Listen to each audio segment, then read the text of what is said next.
live stream button. Yeah, so I think because I got in So- before you, so. So you need to make me a co-host because that's why I didn't have that ability. So if you can do that right now. So, but yet you got right into the meeting. Yeah, You are an Press alternate it. host, like when we sign you up. okay. Let's see. But oh, Host. now it's showing me. But see, you show up as a host and I did not show up as any type of a host. So Jamie's good as. And you know what, Susan? raised. Wow. Because we're using a different account tonight, Yeah, I think that's probably why. it could be. Jamie Rabbit's got his hand up. Shall we let him in? Are you bringing him in? To panelists, sure.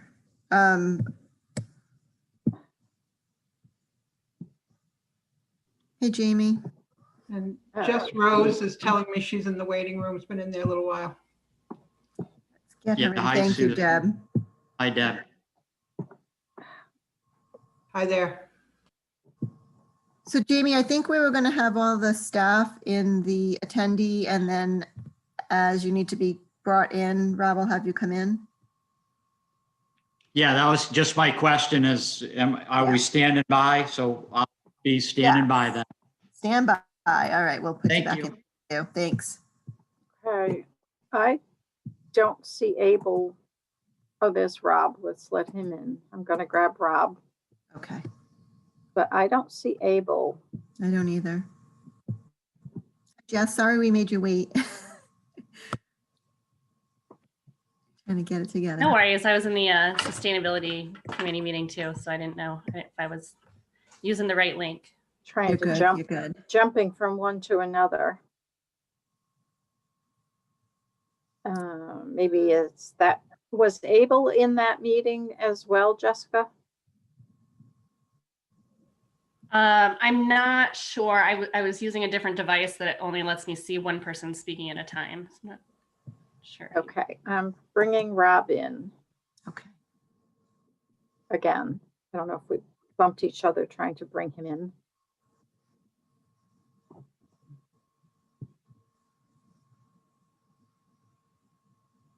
So there you are. Rob, you're muted. I was just lamenting technology, that's all. Yeah. Rob, I want to make sure you saw the email that I just sent you a few moments ago. I don't know, was it the latest and greatest? The latest and latest. All right. The last one I've seen is 626. Yes? The email? Yes. Yeah. I think there was one slide that had a slight little typo on it, so. Okay, yeah, that's good. Thank you. Rob, do you recall if Abel was on the sustainability committee meeting? I 'Cause- just brought him in, Susan. Oh, okay. There he is. Brought him in. I never even saw him. He was hiding from me. Hello, everybody. Hi, Abel. I think my Zoom might be having a little trouble. Can anybody hear me? Yes. Yes, we can. Hear me? And we can see you. Other people speak. I can't hear anybody else. All right, so we're testing your audio now. Doesn't seem like you're going to be able to hear there. Yeah, that's not ideal. Abel, I am can you going hear to try me? and leave again and then rejoin because I was having trouble joining before too. Maybe. Yeah, we're definitely stretching the limits of Zoom tonight. I was battling with Zoom for, I don't know, about 10 minutes at the last meeting. What is happening is that with the two accounts, it sort of has a memory. Zoom sort of has a memory of which meetings you've attended, and it remembers which account you were associated with, and it tries to bring you back to those old meetings and to those accounts. There's a Yes. clearing of cache that has to happen.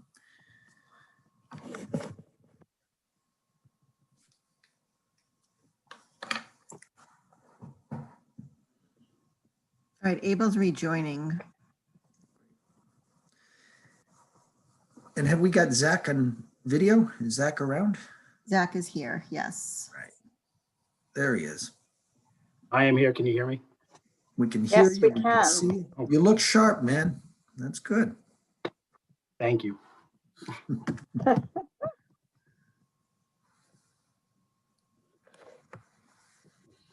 I left my tie at home. Me too, actually. Oh, boy. That in.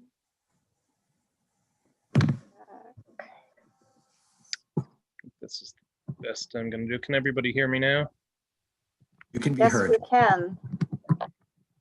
Can you hear us? Yes. Oh, yay. Okay.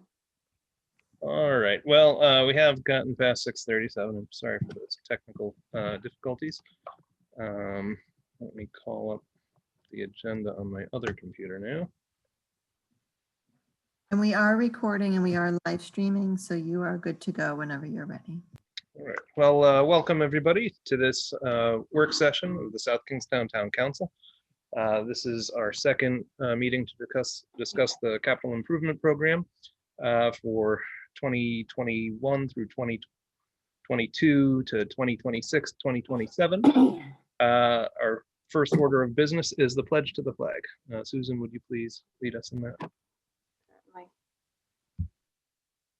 I pledge allegiance to the flag of the United States of America and to the republic for which it stands, one nation, under God, indivisible, with liberty and justice for all. Thank you. And so as you can see, item 2 on the agenda is discussion. 2A is the budget message. I'll just turn it right over to you, Rob, at this point. And if I can share my screen, I will do that. We've got a PowerPoint presentation that I'd like to walk through with Zach, and we'll be bringing department heads in as we get to their section of the CIP, if the council doesn't object. Sounds good. All right. Let's see if I can get to show slides. Sometimes the slide shows work well and sometimes they don't. Is that showing as a slideshow or? I believe so. Okay, great. So the real story for this year's CIP is that it's a sort of placeholder. We're not taking on anything we're not taking on anything new. We're not doing anything that is particularly expensive or anything that's particularly interesting, to be honest with you. Given where we've been with projects during COVID, we've got a backlog of things that need to be done. Given the success of the bond referendum, we have major projects that will be advancing in the next calendar year, but we don't really have the capacity or the need at this point to be bringing on large and complicated projects. So let me just walk through for the public and for perhaps our 2 new members what the capital improvement program is. It's important to recognize that our CIP is just that. It is a plan. The program is, well, capital improvement is either plan or program, but it's a program that is a plan. It's a financial plan that includes descriptions of the projects, costs, and a schedule for implementation of the projects. The first year of our CIP, and we do a 6-year CIP here in South Kingstown, is the capital budget. It gets rolled into the operating budget for the fiscal year that the council will be passing a budget in April or later on this year. The 5 years that come after that in the plan or in the program are really just a plan. It's a strategy for getting to a complete project over that period of time. We've been doing it this way in South Kingstown for a very long time. I think the CIP ordinance was put in place in the 90s, and it's been working very well for South Kingstown for a long time. So we're not going to change up the CIP. It's working here. In fact, South Kingstown is often held out as an example of one of the best programs certainly in the New England region. And we're very proud of the fact that we've got a system that's working. The plan is developed by, well, sort of from the bottom up. Department directors and division managers, supervisors, the town engineer work together to identify the challenges, the issues, the problems that they're facing, and they identify projects and purchases, large capital purchases that would alleviate that problem. Now, a big part of our CIP is really just the replacement of equipment that we know is going to wear out over time. But another big part of what goes on is pretty comprehensive planning. The Matunic Beach Road seawall project, for example, had an extraordinary amount of engineering work that had to go into it in order to make that a viable project. So there's often a lot of hours and a lot of effort that go into coming up with the projects that are listed in our CIP. It really is, this document represents an extraordinarily comprehensive view of the needs of the community. It's somewhat stovepiped. I mean, you know, the parks, the recreation department looks at that piece of our program. The Department of Public Works or the Department of Public Services looks at the public works needs of the community. But each of the departments looks very closely and really does track the needs and potential solutions very, very closely. When necessary or when appropriate, boards and commissions are presented with items that show up in the CIP for their input and their guidance. So that is a very common step for the recreation department and recreation facility projects. The projects are ranked against these criteria. Does it address a health and safety concern? Does it meet federal and state mandates or requirements? We don't do things that violate state or federal law.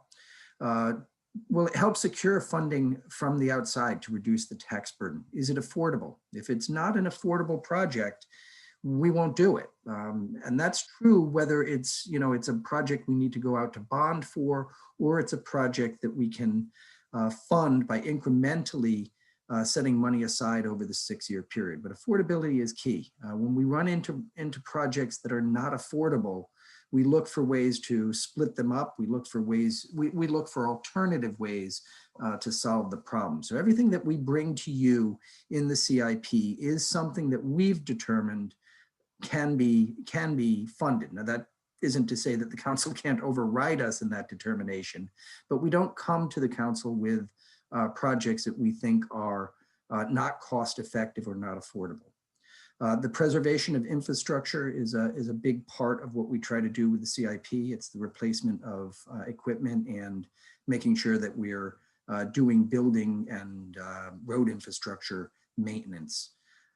We identify the availability of resources where there's a pot of money that can be put to this use and is appropriate to shift to this use, a project that's identified in the CIP, we identify that as well.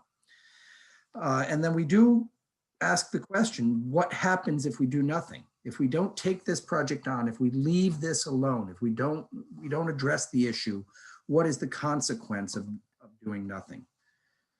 We look for funding wherever we can get it, but these are the sources from which all of our capital projects are funded. They are supported by tax dollars. They are supported by fair share development fees, capital reserve funds. That's monies that we put into this account over the 5 or 6 years. School housing aid. This is the state aid that we've been talking about so much over the last few years. Real estate conveyance tax fees do support some of our projects. Retained earnings, this is money that is paid by ratepayers for wastewater and our other utilities. General obligation bonds. Again, we just saw a bond approved by voters back in November that will support 4 big projects that we'll talk about a little bit later on in the presentation. State federal grants, Neighborhood Guild retained earnings, again, revenue from the operation of the program. Zach, have we got you there? You want to walk us through the next few slides? Sure. This slide right here is the annual funding component that would get added into the operating budget if it is eventually approved by the council. Broken down by fund, so the general fund, senior services, neighborhood guild, water and wastewater enterprise funds, and the school fund. We'll be going into detail as you hear from department heads later on about in the general fund, talking about their PAYGO projects and their long-term projects. So you can see quickly, just the general fund is actually slightly less than the request was from the prior year. Yeah, and that reflects the fact that we really are we're not, I mean, we really have a backlog. We've got to take care of the projects that we would have taken care of this year in the next operating cycle. So we're sort of, there is a backlog of projects that just need to be done. Here is the 6-year plan, and this considers all projects, all funding sources. And you can see we broke it down by the project costs and if there's any bonds related to it. And it's comparing some of the major programs. And you can see the reduction in the bond between 21 and 22 represents basically the 4 million that we went out and sold this past May for the school infrastructure improvements that were approved. The bonds that were here, you'll see the schedule coming up, what that breaks down for, which is here is just a chart from the CIP itself, our existing debt level right now for the town and school and utility funds, and then projected out till 2027, assuming that no additional or future debt is taken on. And if anyone has any questions as we're going, by all means, just jump in and ask.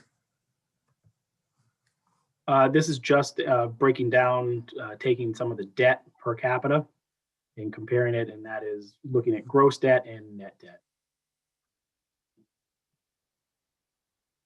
Here is that chart, the outstanding debt level that you just saw broken down by the actual bonds themselves that we have outstanding right now and the town is currently paying down.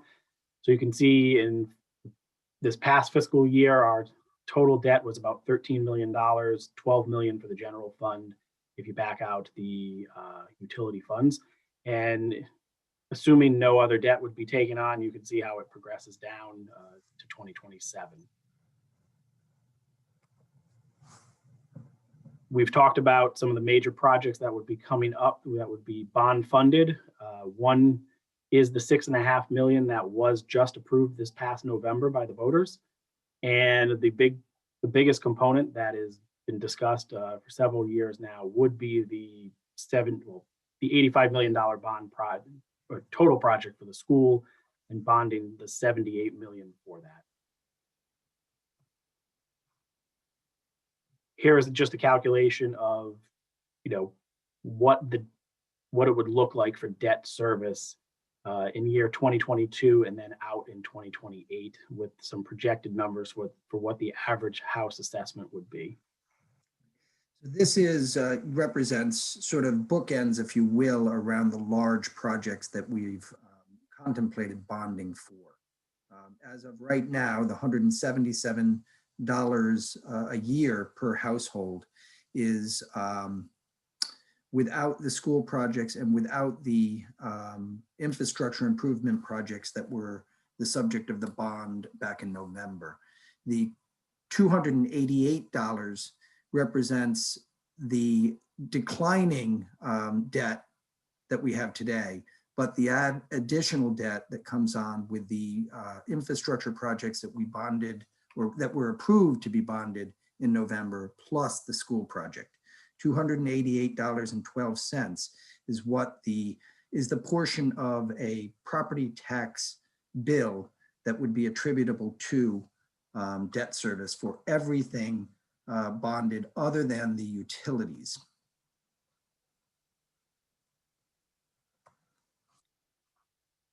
Here's the bonding schedule that you can see. We just had the referendum. We just had the referendum for the $6.5 million. Then you'd have the school building projects. This date is not firm. It would all be dependent and can be shifted, but we just used May of 2021 as a placeholder. And this would be assuming that the bonds would be sold in 2 phases, but that can all be changed depending on what would work out best when we talk to the bond counsel and our financial advisor.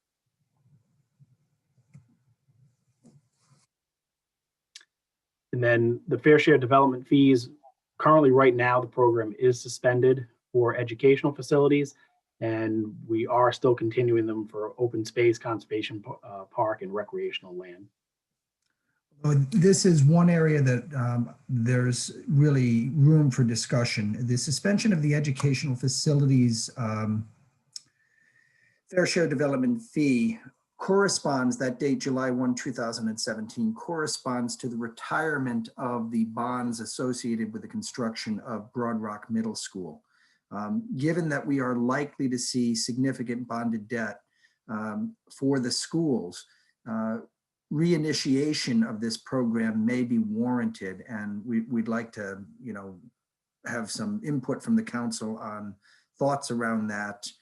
This is an impact. It is a significant cost for developers, but it is also a cost that is clearly tied to bedrooms with kids in them, to the extent that additional residential construction increases the demand for facilities. It's a justifiable fee that is tied to the services that the municipality provides, and we will in fact have increased costs because of the plan to make upgrades and improvements to the school facilities.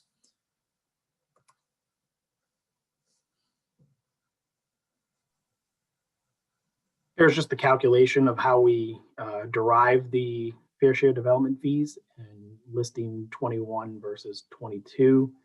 And you can see we use an estimated value of land per acre at 140,000, 10.5 acres per 1,000 person. And that is, Rob, correct me if I'm wrong, I believe that's in the town's comprehensive plan. I believe that's the source of this. Yes. And then the persons per owner occupied household unit. And that's how we came up with single family homes versus the 2-bedroom or less. This is just a slide that sets some context, just a reminder that the community is very committed to the preservation of open space. Over the course of the last 20 years, more than $8 million has been spent by the town and has resulted in land being preserved. In fact, 32% of the geographic area in South Kingstown, of the land in South Kingstown, Warden's Pond is a big chunk of our total geographic area, but 32% of the land in South Kingstown is deed restricted as open space. So we want to touch very briefly on these projects because they were the subject of the successful bond referendum question. We will talk a little bit more about them as each of the department heads comes in to talk about their entire capital budget program this year. But these projects are big, and I just wanted to make sure that we report out on where we are with them to the council. So the public safety radio program is back out for proposals. We did put an RFP out, and we were disappointed with the responses we received. We received really one responsive proposal, and that responsive proposal was just way, way, way above. In fact, it came in, I think, at $6.5 million, which is just huge. There had been some speculation that the folks who responded had seen that we had a $6.5 million bond referendum question on the ballot and assumed that that's what that's what was available for the project. We had a bid bust, and we had to go back out. We had the contractor we've been working with to develop the specifications rework the RFP, and we're very hopeful that we're going to get multiple responsive proposals this time around. But we're probably not looking at an award until summer and start seeing actual work being done maybe in the fall. Matunic Beach Road project, the project is ready to go. The work of getting the permits and getting the design and all of that is done and has been done for quite some time, not quite a year, but just about a year now. We had reached out to an adjacent property owner who had suggested that he would like to coordinate reconstruction of another seawall with us as we begin the sheet pile wall construction that's necessary to protect the road. Those conversations have not ended, but they've not yielded any agreement on the division of responsibility or costs. And we are preparing to proceed without a public-private partnership. We have the funding necessary as a result of the bond referendum. And again, we are very concerned that this project needs to be done because we are just super exposed. If this section of road were to be washed out, the expense would be extraordinary, and we need to protect this road. So we are beginning to work with the contractor who did phase one to identify a schedule for construction, and we are ready to proceed with or without a public-private partnership. The Old Mountain Field improvements, I'll let Terry talk about when she comes on, but I will briefly comment on the Marina Park boat launch. The folks at the rec department and the town engineer have been working on specs and an RFP, which is ready to go out. Just because of the timing, because we don't want to be doing a boat launch during the summer season, which would, of course, prevent people from using the boat launch, we are probably looking at construction on this project starting after Labor Day. And with that, we're going to start bringing in folks to talk about their programs. If we can bring Terry, Rex, and yeah, let's bring Terry, Rex, and Sue DeMasi in, Susan, and we'll go through Parks and Rec, and then we'll jump to Senior Services.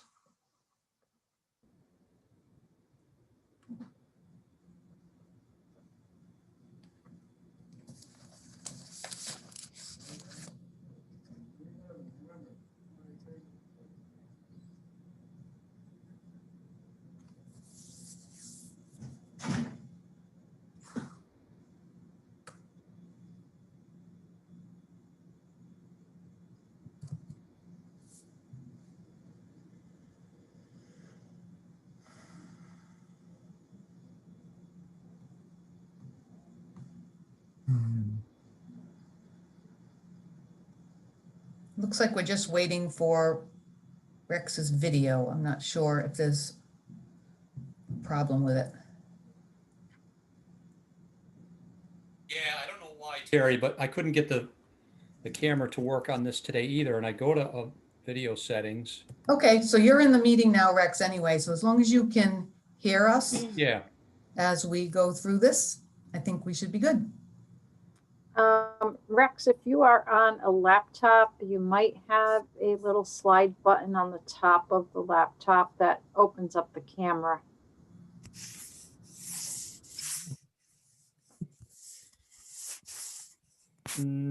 At the top of your screen. It's physically on the top side of the. Hey, I didn't even know that was there. Thank you very much. Yeah. I found that out the hard way, so glad to help. Well, welcome. Thanks. So Terry, you want to take it away? Sure. I'll ask what, just for when we flip a slide, I'll just give you the cue. Good evening, everyone. Thank you for allowing us the opportunity to present our capital budget for the Parks and Recreation Department and Senior Services. As Rob mentioned earlier, this year we're really kind of holding the line more or less. We have the typical pay-as-you-go projects for FY 2021. We'll start with the park improvement projects, the PAYGO projects, and you'll see we have requested $100,000 in funding for FY 21-22 for several different projects. Rob, whenever you're ready, we'll run through them. The first one is the Broad Rock Playfields Dog Park. We have had the dog park open for just over 10, or it'll be 10 years this spring. And it's in need of, or will be in need of, replacement of fencing, the split rail fencing for the original sections of the dog park. As many of you know, it's a great feature in town. It's very, very well used with very generous patrons who not only support the park through their own donations through the Friends of South Kingstown Park and Recreation, but also share in some of the minor day-to-day kind of upkeep in terms of being responsible for taking care of their dog waste and toys and trash and other things that would normally occur at the park. So we're grateful to our patrons, but it's time for this particular project to come on the radar so that we can get a fence that's safe and upgraded. And that's why we have 10,000 budgeted there. And to offset some of the cost of that, we have our Parks Division staff do the installation. So next. You should have it. Okay, thank you. So Rob had mentioned Old Mountain Field and the long-term plans for Old Mountain Field with some of the bond funding being allocated. These are the PAYGO projects for 21-22 that I'm going to speak of, but just to give a little bit of background, in the long-term plan section of the capital budget, I do go into detail about the plans for Old Mountain Field. We do have plans for a revised master plan that is ready to go out this year so that we can ideally get a plan that will point us in a direction for the next 10 years at Old Mountain Field. And while we realize that the top priority is a restroom and concession building, which most of that bond money will take up, we want to be prepared for what's next at Old Mountain Field. What's the next piece of making sure that community park is updated and has features that really address the entire community. Of course, we're not suggesting that we'll be moving a baseball field or redesigning the skate park in the next 6 years, but we do look at the flow, the way the traffic comes in and out of that busy park, how we can kind of better situate the common areas outside of the sports features of the park. So we are looking forward to moving that along with a master plan and then getting going on that restroom and concession building replacement, because we know that that's a very great need at Old Mountain Field. And of course, it's probably the busiest park in town. So the pay-as-you-go project here is the basketball court resurfacing. And then the next slide will be the baseball field renovation, which I'll let Rex speak to. But the basketball court is due for resurfacing. You can see by the photo, there's cracks in the court. The paint is faded, and we do this on a rotating schedule for all of the courts in town. We try to do our best to keep enough of them in the schedule to hope they don't get to this point, but there are times where we just, we could ask for quadruple what we have in this PAYGO budget and use it all. But Old Mountain is on the rotation for this year, along with the West Kingston basketball court. We try to do a couple at a time. $10,000 is budgeted, and that'll just take care of the crack repair and a new painted surface on the court. Next. And then we have the baseball field renovation project. And Rex, if you don't mind just giving a little description of what that entails, that's $30,000 in funding that is being requested. Yeah, so basically this is a regrading of the pitch and the for water runoff of the infield.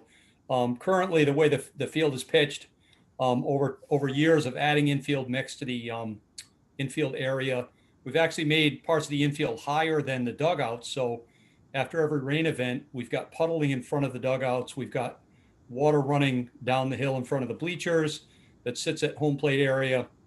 So really what this project would be is stripping off all the infield grass, regrading the infield so we can get a pitch from the dugouts to the outfield, and then adding new infield mix and sod back onto the field, which will, two things it'll do, well, three things actually, but it'll reduce our maintenance time after rain events. It will allow for more or less rainouts, and it'll actually create a smoother, safer playing surface for athletes. Thank you, Rex. Next, we have, as we do every year, we try to allocate some funding into the capital reserve for the town beach. As you may know, on an annual basis, we reassess the beach condition prior to the opening of the beach season. Typically, we do have some beach renourishment with sand brought in after the winter and the spring. It's also a reserve fund for other improvements that may be necessary at the beach. So it may involve, we have a long-term plan, and again, you can reference the long-term planning page for the town beach. We have items that are scheduled in there for replacement, such as the playground equipment, improvements to the pavilion. But for the most part, we are trying to keep a fund so that we can have a beach season every year with a beach that is attractive and that people want to come to. Now, in the longer term, there is a much larger issue, which is coastal erosion and what that means for our beach. We will need to look at that as we move forward. I believe there was some of the bond money, correct me if I'm wrong, Rob, allocated to the town beach for this purpose, but it's a really a much broader issue that needs to be discussed on a wider level in terms of planning for the coast in general of the South Kingstown. So for this, we're really talking about what can we do seasonally to prepare the beach for the next upcoming season. And I'm going to just stop us here for a second and just point out, it deserves being pointed out, what Rex and Terry and the Recreation Department have done on the town beach over the last couple of years, absolutely phenomenal. The beach was looking better this past summer than it ever has. It's just amazing, the state of the beach this year compared to the last several. Really dramatic improvements, and the program is working in a way that is very noticeable, and it's just great. Thank you. We can move on if there are no questions. We also have $30,000 budgeted for the Tuckertown Park playground structures. And again, I'll defer to Rex for a little bit of a description on this project. Yeah, so this is really ongoing maintenance.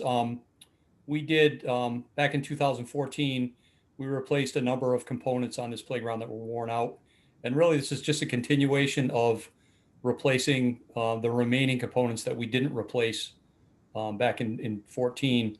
And we reuse all the existing posts, a lot of the rails and everything, but it's really just replacing some of the cracked decks, some of the interactive panels that are plastic, just to they do wear out over time with being in sunlight. So that's basically what this is. Thank you, Rex. Again, I mentioned the West Kingston Park basketball court. Again, this is another court that's in the in the cycle for resurfacing and repainting. As you can see, this one, most of the paint has worn off of it. And just to touch upon the current conditions with COVID-19 and the pandemic, we have seen quite an uptick, obviously, in use of the park facilities. So maintaining these does mean a lot in terms of public use, and we're appreciative of all the funding that we can get to keep these courts especially up to date so that folks can get outside and use the facilities. So West Kingston is due for 21-22. So that's it for the PAYGO park projects. Now we are into our equipment replacement fund, and we're requesting a total of $178,000 for five pieces of equipment. 4 are replacement pieces, and 1 is a new piece of equipment, which is a GPS line painting machine. Obviously, these are in the rotation to keep our park fleet up to date and in good condition, so that our guys don't miss any days in terms of being able to do their daily work with maintenance and field preparations and mowing and maintaining over 400 acres of park property and town property. So we can go through these. Rob, if we can go to the next slide. The first one is a pickup truck tool with a tool body, and it has a lift gate and plow, and $50,000 is proposed for that, and it's a replacement for a 2015 vehicle. We have a Gator, a multi-use vehicle. $15,000 is budgeted for that. This vehicle we use at the town beach, and also we use it at Curtis Corner Playfields for athletic field preparation and to support the interscholastic athletic program during the fall and spring sports season. You may be able to see from the photo that it is quite worn. The beach does take a toll on this type of equipment. It has a 7-year life cycle, so I think we're overdue for a replacement. And it's a critical piece of equipment for the town beach especially. Next. Rex, you want to talk about the Toolcat? Yeah, so the Toolcat is, I don't know if you've seen it around town, but it's a critical piece of equipment for us in snow removal on sidewalks. We have a mower attachment for the front end, a front end bucket. And we purchased it in 2011, and it's to the point now, it gets a lot of use in a very harsh environment in the wintertime. We've got a hole rusted right through the floor that we've recently patched up. But really, this is just a replacement of this, where it's seen its useful life. Okay. And then next we have a front mount mower. Again, this is just in the rotation for replacement, and it's critical to the Parks Division work on a day-to-day basis, 3 seasons out of the year. We need to make sure that our equipment is always in good operational condition. This one's, let's see, it's a 2012, so it certainly has lived its life, and we're simply looking to replace that mower. And then Rex, I'll let you talk about the GPS line painting machine. Yeah, so I'm really excited about this technology. It's fairly new, and it's basically a robot line painter. Currently, we spend, during the height of the sports season, we'll spend as many as 40 man hours a week or more, depending if it's football season or not, painting and repainting, measuring fields every week, whether it be youth soccer, baseball, school athletics. What this machine will do is take a 40-hour-a-week operation with a couple of guys and turn it into probably about a 12-hour man-hour operation, where one guy can take this machine out with an iPad, mark out where the field goes, put the machine down, and basically it'll run itself.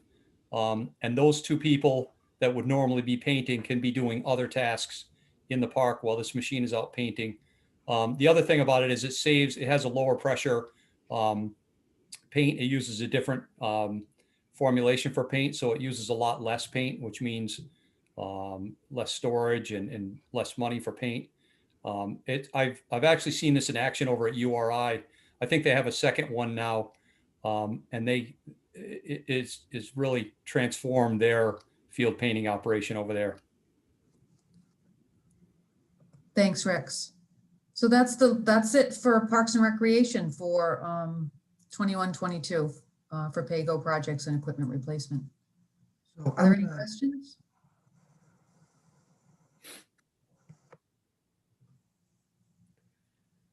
Okay. So I'm going to pull back now, and we're going to jump forward to the senior center. Hold on just a second, and I'm going to change our location.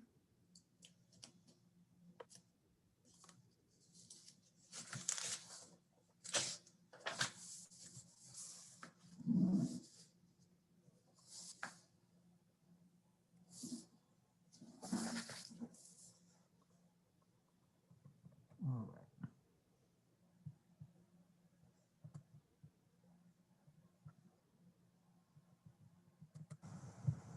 Share screen. While Rob is doing that, what I can do is just kind of set the stage a little bit for the senior services 6-year capital program. Susan and I have put together a program as we do every year, but the 6-year program has a total of $313,000 over the course of 6 years. This particular year, we have 2 items in the pay-as-you-go projects that are slated for 21-22. And I'm going to let Susan go ahead and describe both of these projects. Sue, if you want to. Yep. So the first one is to replace the concrete walkways which align the front of the building, the main entrance of the senior center. They're the original ones, so they're 20 years old. They're very cracked and causing a trip or a fall hazard now, which is dangerous for anyone walking, not just the seniors. So we are recommending to remove that existing walkway, regrade it, re-pour it, and perhaps it'll be at a different level, so plowing and whatnot doesn't hit it. But it's in pretty bad shape right now, so you know, be a huge safety improvement for the walkway once we get the seniors back in. The next one is like many of the buildings in the town are getting the electronic door access. We would like to have that at the center to add an extra layer of security for us. Right now, we use our keys. By having electronic keys, we could have staff have them to particular doors that they only need access to, not access to other doors. At this point, we would need 4 for 2 for the main building and 2 for the annex, which we still use for programming and other activities down there. This is also a security feature that is tied into the security-wide system used in town generally. The police department have access to the buildings that are outfitted with these fob readers. So this does add security not only for the employees, but it allows us to monitor and have secure access to the buildings generally. The police can get in at any time. We monitor, or we can monitor if we need to, who's had access to a building over time. So we know who's going in and out if they're using the fob, and it provides security and it gives us a record if necessary. Correct. So those are the two main projects that we're asking for. And I think that's it for the senior program. I will point out that we also are in the 6-year plan, just allocating funds for the replacement of the senior van. That is on the schedule. Ideally, we're looking at 2023, 2024 to be able to replace the senior van. So you'll see that also in the long-term plan for senior services in general. And then you'll see the capital monies, if approved, that will roll into the operational budget for the senior fund, which is Fund 304. And Terry, do you want to continue with the Guild? Yeah, that would be great. So with the Neighborhood Guild, just pull up my notes. We've had this, we've had lots of improvements for the Guild in the pipeline for quite some time. There is a $1 million bond that has been approved since, oh, I forget what year, but I think it's 2007 maybe, for improvements to the Guild. We've gone through some projects like the staircase and the elevator that was replaced in the past 5 years or so. But overall, this bond will help to fund major infrastructure improvements with the Guild. And if you'll just go to the next slide, Rob, I'll get into the detail. The entrance alcove needs to be fully rehabbed. And that is in the main entrance. Some of you, if you come to the Guild, you may notice that the windows and the window frames and there's leaking around the alcove into the front lobby of the Guild. That definitely needs to be replaced. Also the windows at the Guild and an installation of new HVAC system, which will absorb a great deal of $1 million. But it is really the primary need for the building. Roof replacement, restoration of the cupola and chimney repointing as well. And then if there's anything left, we're looking at some interior rehab. We're also taking into account that having had the rec center open now for 3 years, looking at the space in the Guild, particularly the basement, and really how to redesign that so that it's most effective and useful for the community. And that may not mean locker rooms in the future. And that may not mean a fitness room because there's a small fitness room at the rec center. So we're really taking a hard look at that to make sure that when we move forward with any improvements, we're keeping an ear towards the future and what we want to see there. I think I have a couple of other smaller projects. And these were also in the budget last year. And the reason they're still here, one is because the Guild is self-sustaining. So this money comes from the fund balance of the Guild. This is not tax dollars, but we are looking for an upgraded security and surveillance system similar to what is at the rec center and the senior center in order to have a better handle on who's in and out of the Guild on a regular basis. It's just an added layer of security, particularly in the evenings when we only have two full-time staff people on. So we've budgeted $15,000 for that project. And then we also have $10,000 earmarked for basically a floor cleaning machine. Again, it's a kind of a high-tech floor scrubber that doesn't require cleaning spray or any cleaner. It's an electrolyzed water technology that cleans the floors, and that's what we use at the rec center, just a larger version of that. So those are the items related to the Neighborhood Guild improvements. We do have an estimate of what those costs would be, and we are looking to be able to put out an RFP for engineering so that we can move forward with this project as well. And I think that's it. Does anyone have any questions? Well, thank you very much for your time. I appreciate you listening to our presentation. Thank you.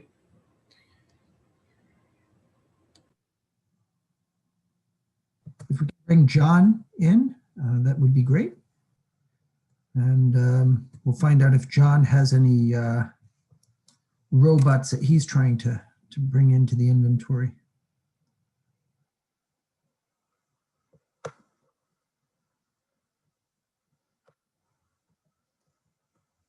Good evening. Good evening.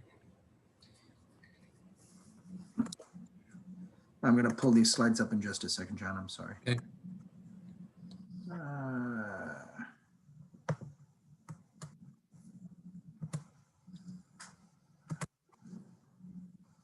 Are you seeing the screen? Yes, okay. So for those of you that want to follow in the budget document, the 6-year tip starts on page 4-20 and the narrative starts on page 5-11. And what you see is the summary of current fiscal year versus the proposed fiscal year for the various road improvement projects that got queued up to get going. Next, Rob. So for road reconstruction, we're looking to do Old North Road from 138 all the way to Stony Fort Road. It's probably one of the worst roads in town right now. Second to Torrey Road, which is going to be done this spring.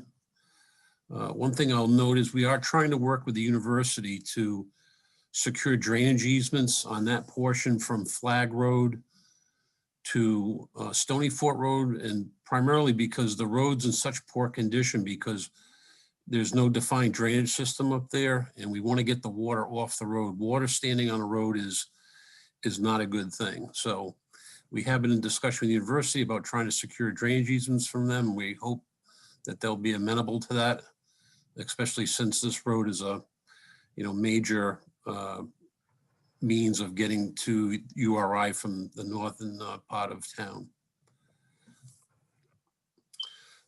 Next project is Moonstone Beach Road. We've already completed Moonstone Beach Road from Mill Pond Road down to Cards Pond Road. The remaining portion is from Mill Pond, which is actually north of Schoolhouse, up to Route 1. And this would be selective pavement repairs where it's really failed. Otherwise, we'll just mill and pave at that point. And finally, the last road in for the upcoming fiscal year is Frank Ave. For those you folks who have been up there, there's been a number of industrial buildings that have been built on the west side of the road. When they built those buildings, they had to do main extensions, so they repaved the road as part of the utility work. This will take into account the remaining portion to the north where we don't envision any more utility work. And again, the summary of the roads we just spoke about.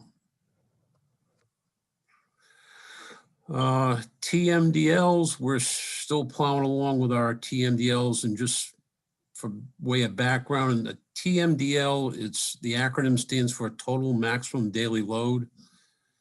DEM has promulgated TMDLs for many surface water bodies throughout the state. And what the TMDL essentially means is the amount of pollutant loading a water body can withstand and still meet fishable, swimmable uses. So we've just completed the TMDL stormwater BMPs in Narrow River. Narrow River TMDL was for bacteria, fecal coliform.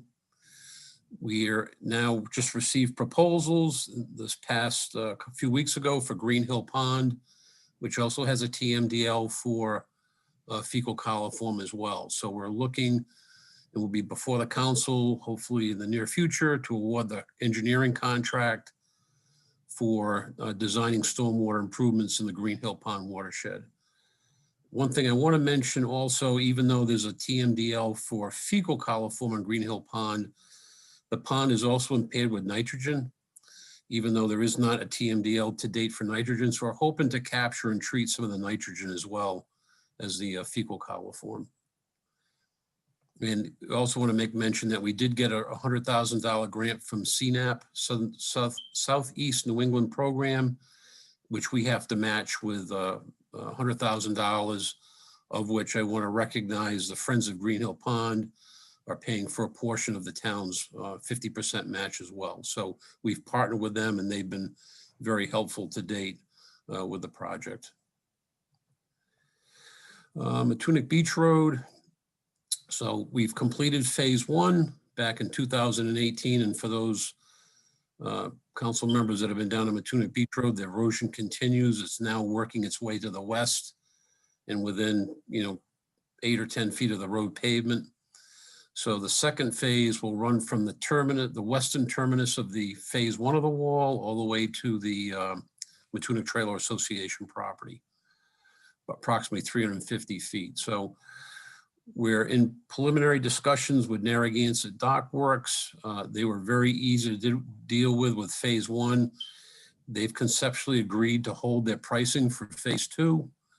So if we can iron out any of those contractual issues, we'll be back hopefully before the council in the near term to award the second phase to Narragansett Dock Works.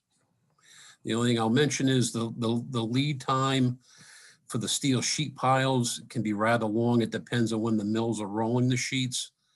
So if we are to award to them in the near future, we probably wouldn't receive the sheets until, I'm going to say, late April, early May.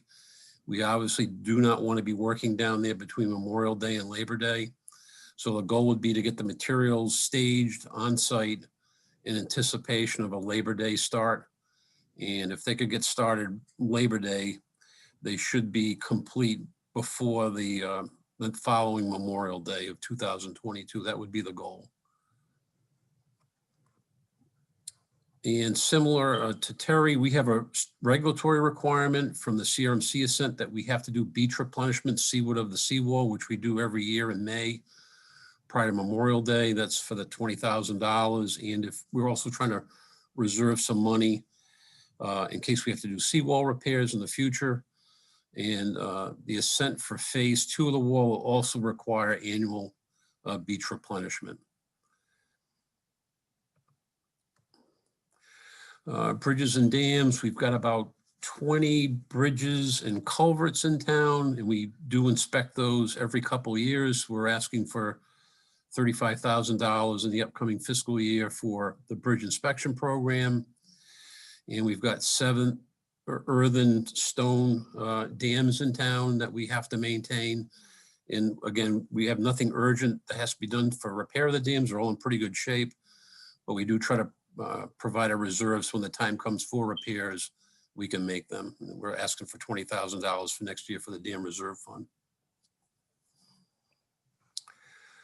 Is there any questions on transportation before I move on to highway? Okay, hearing none. Highway division, we've got 22 plow routes and 11 sanding routes. We use the larger trucks that have the sanders for the sand routes, of which 8 of them are medium dumps, 2 large, and then we have 2 smaller trucks as well. So the frustrating part with the highway fleet is, especially the plow trucks, is we don't use them like a regular contractor. They're on the road every day. We do use them for hauling sweeping spoils to the landfill, but they have relatively low mileage for their age. The unfortunate part is it's a very, very corrosive environment with the salt. The good news is we transitioned to a stainless steel bodies, which we hope is going to give us some more life out of them. But you'll see, everybody always questions, geez, it's only got 43,000 miles on it, but the electrical system, the conveyor system, the frame of the truck, even though we protect it, we put a protective coating on the underside of these trucks when we get them in. And we also are very diligent about washing them down after every storm, but they still suffer significant corrosion. So that's why you'll see this truck needs to be replaced, even though it only has 43,000 miles on it. The second truck is a large dump that's funded over a number of years, 3-year program. Those have a little bit more mileage because those are the workhorses during the off winter season for hauling sweeping spoils to the landfill. So that's why you'll see those have a little higher miles than the medium-sized dump trucks. The payloader, if you look at the payloader, it looks, pretty decent. We try to keep some paint on it, but again, very corrosive environment. It's the workhorse for loading the salt trucks in the wintertime. And it's getting up there in hours. It's got 4,600 hours on it. So this upcoming fiscal year is the 4th and final year of the funding cycle. So we'll be purchasing this piece of equipment in the upcoming fiscal year. And similar to the dump trucks, pickup trucks, we've got 7 of them. They strictly use for plowing. They're too small for sanders. The one that we're proposing, again, they do suffer, corrosion on the electrical system in the underbody, due to the corrosive environment driving during the wintertime on the roads. So that truck is due for replacement as well. Any questions on highway equipment? Okay, hearing none. Bob, do you want to go to utilities or do you want to transition over to somebody else? Sorry, let me jump to utilities. Okay. You're gonna have to do some song and dance about why you're not getting a nifty robo sander or something. Well, we could, if you want to spend more money, we can put, we could buy a brine system and put brine systems on the truck, but I've wanted to do that for years, but I just can't justify the price. Although they claim we use less material, but. So while Rob's finding, oh, he's found it. So I mean, the pay-as-you-go section for water starts on page 5-35. Hold on, John. Councilwoman Bergner, you have your hand raised.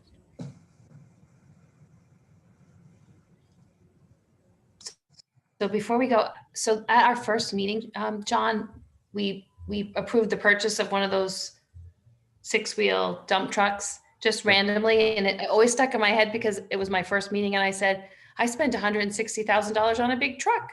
But in your slide, it says 190. So is it just your? So what we don't want to see happen is we don't want to be short. Okay. You know, we're hoping the price will come in, you know, they go up every year. Will it go up $30,000? Probably not. It's probably going to be somewhere about 170. Okay. In that, any of those funds that we don't use goes back into a reserve account. Okay. So that's the same truck, that That's the 6-wheel. same truck, that's correct. We just approved a purchase in December. Yep, and it usually takes about 9 to 10 months for them to manufacture it and get it. It's a very long lead time as compared to our conventional vehicle. I'm glad you said that because it was December and I'm thinking, are we going to have it for the snow season? And I didn't ask that first meeting, so thank you. No, it does take, and actually, we try to sometimes bid those before the fiscal year even starts. We don't like to do that because the lead time is extremely long. Okay. That helps me. That fills in all the things that I was, a little bit reticent to ask a month ago. Thank you. So again, water fund narrative starts on 535 and the 6th year is on page 6-5. Excuse me. So water fund, enterprise fund, the rate base from the ratepayers goes to pay for the expenditures and associated with the program, including the pay-as-you-go. In the upcoming year, we just finished the council may remember, they awarded a contract, I believe, back in October or September for some spot paint repairs and external power washing. That work has been completed. One thing we noted, though, we do have the tanks inspected periodically, but the anchor bolts, there's an anchor bolt system to the foundation, and you can't see it by just visually looking at it. And when we were doing the paint repairs, the painters were able to actually go in with a mirror and follow around. And some of those those anchor bolts are rusted and need to be replaced. So this is an estimate, 40,000. I get the feeling it may be more money, but we need to get the engineering work done on that for design and get back out to bid on those replacement anchor bolts. The second item is we've been having some sporadic bacteriological exceedances on the South Shore system. We purchase our water from Suez. Their well field is off of Tuckertown Road, and they do treat the water with chlorine for disinfection. But the thing with disinfection is the longer the hold time, the disinfection levels decrease. So by the time it gets all the way to Green Hill, it comes down Post Road and then runs along Route 1 and then enters our system over by South County Hills and then goes all the way over to Green Hill. By the time it gets to Green Hill, the disinfection levels are almost non-detect. So we had to add a chlorine disinfection station at the Moortucket tank. Even with that station, we're trying to iron out some bugs with it, but we still sporadically have exceedances for bacteriological, basically total coliform, not fecal coliform. So we're keeping a placeholder in case we need to do more treatment work over on the west end of the water system. If we don't need to do that, that money will return back to the Water Enterprise Fund unassigned net assets. Leak detection, the state goal for leaks is, they call it unaccounted for water. We know how much we purchase from Suez, that's metered, and we know how much we sell with our customer base. And the delta between the two, there is unaccounted for water. Sometimes it's fire hydrant flushing or fire protection. The goal is 10%. Some years we're under that 10%. Some years we're over for both Middlebridge and South Shore. When we find a leak, we fix it. We don't let the leaks linger. So, but we did do a comprehensive leak detection program back in 2017, and we found no leaks whatsoever. So there is different technology available since then, and that, you know, at some point we'll probably be back out to bid to hire a contractor and to do comprehensive leak detection again from both water systems. Water main replacement program, the water system South Shore was constructed back in the 70s, early 70s. Middlebridge was constructed in 1975. So at some point in time, we're going to have to probably start thinking about replacing water mains just due to their age. So again, we try to allocate funding every year to build up a reserve. So when that time comes, we have sufficient funding to do so. The next item is valve exercising machine. It takes many, many turns on a gate valve to open and close it. And it's important that we exercise them periodically. So when you do need to close them, if there's a main break, they close and they don't leak. So we want to try to get what's a valve exercising machine that goes on the back of the water division's truck. It's electrically operated and it is able to quickly open and close the gate valves that are out in the street, the isolation valves. And then lastly, we need a replacement mower for mowing the factory pond property, the water tanks, and the other facilities that the water division has, is just to keep them maintained in a presentable manner. And that's it for the water department. Any questions for water? Again, enterprise fund, no tax dollars.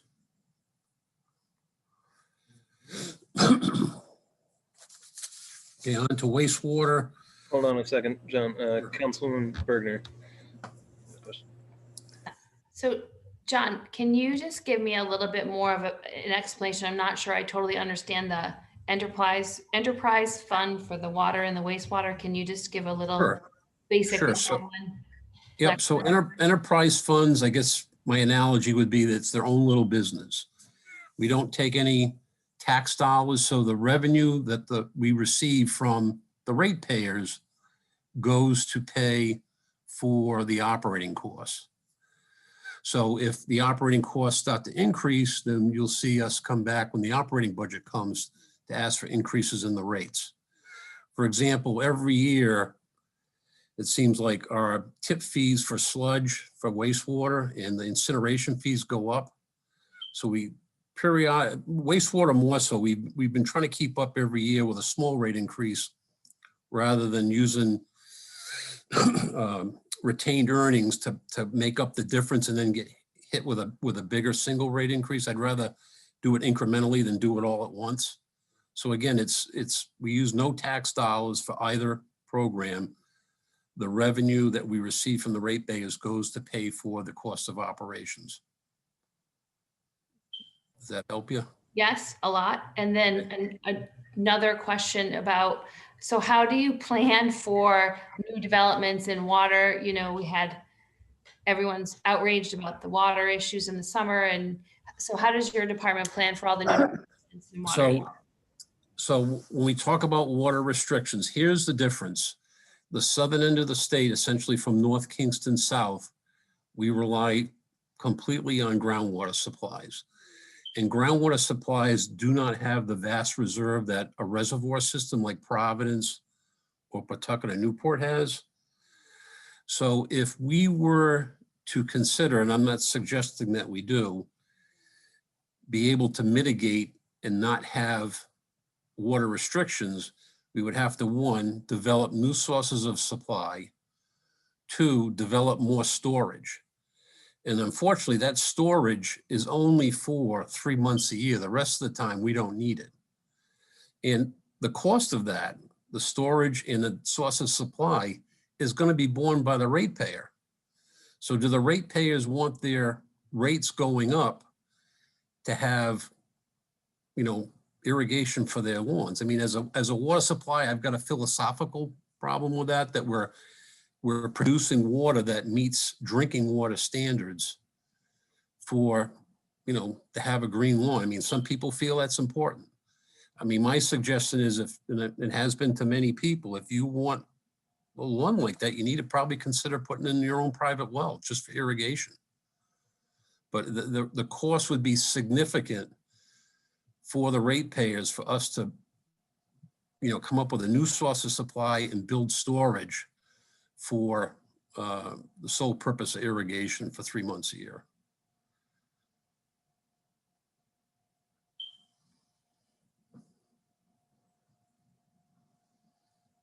Okay, on to wastewater. This takes a little longer explanation. So I'll give you some background for the new council members and a recap for the council members that have been on the council. So the wastewater program, again, is another enterprise fund, and South Kingstown is the managing regional partner on behalf of us, the town of Narragansett, and the University of Rhode Island. So for the town of Narragansett, we take their flow essentially from the pier north to the North Kingston town line. South of the pier, the Galilee area goes to their Scarborough plant. We receive none of their flow. And we also receive the flow from the university's Kingston campus, and it ends up coming through, obviously, the Narragansett collection system for their Bay campus. So we apportion flow for capital projects and for the operating fund based upon the flow each regional partner is contributing. And it's all metered. So we know at the treatment plant, the percentage of flow that comes from South Kingstown, Narragansett, and the university. And just for purposes of comparison, excuse me, the flow at the treatment plant, we use the last full fiscal year, which was fiscal year 1920. So 44% of the flow came from Narragansett to the treatment plant, 17% from URI, and 38% from South Kingston. And that's how we apportion capital costs and operating costs at the treatment plant. Now, for Kingston Pump Station, Silver Lake Pump Station, those are our two main pumping facilities. Narragansett has no flow going through either of those. They're just that are shared by URI and South Kingston. So the Kingston Pump Station, which is down by Peckham Farm, URI has 86% of that flow. South Kingston has about 14%. So all the flow and any cost, URI pays 86% of that, we only pay 14%. And vice versa, Silver Lake Pump Station, which is the main pump station, excuse me, that goes to the treatment plant, 68% of that flow is South Kingston's, and 32% is the university's. So that's how we apportion flow for those two big pump stations and the treatment plant. And you'll see in the slide presentation how, when we go to apportion the cost of these capital projects. Excuse me. Okay. So the first one is at the treatment plant, telemetry. We have what's called a SCADA system. Everything is computer-based now. We're able to operate the pumps, increase pump speed, increase aeration. What you can think of what somebody used to be able to do manually, we can now do by computer. And the nice part of the computer is it keeps a recording of that data. So it's called supervisory controlled data acquisition. And obviously these computers are working 24 hours a day. They need to be replaced periodically. And this component here, though, is going to be for bringing data back from Silver Lake Pump Station and Kingston Pump Station back to the treatment plant where the mainframe is. So you'll see the cost apportioning based upon where the flows are coming from. The next item is Silver Lake Pump Station. Again, SCADA improvements, those are specific to the pump station and not to, in Kingston, not to the treatment plant. Next slide. The influent headworks. This is where there's two force mains that come into the headworks. One comes from our Silver Lake Pump Station. One is from Narragansett's Weeder Street Pump Station down near the pier. And there are pumps associated, scum pumps, that are, I think the best thing if the council wants to, we're more than happy to give you a tour of the treatment plant. But there are some pumps that are part of this, integral to this, that need to be replaced. The other thing I'll say is the treatment plant dates back to the mid-70s. And most of the work you see at the treatment plant is equipment that has now reached its useful life. And much of this work, that when we do replace it, it's replacement in kind if those pumps are still available, and the work is done by the treatment plant staff. We do not contract out for direct replacement. And some of these pumps are big. I mean, they're probably 2,000-3,000 pounds, and they're pretty complex.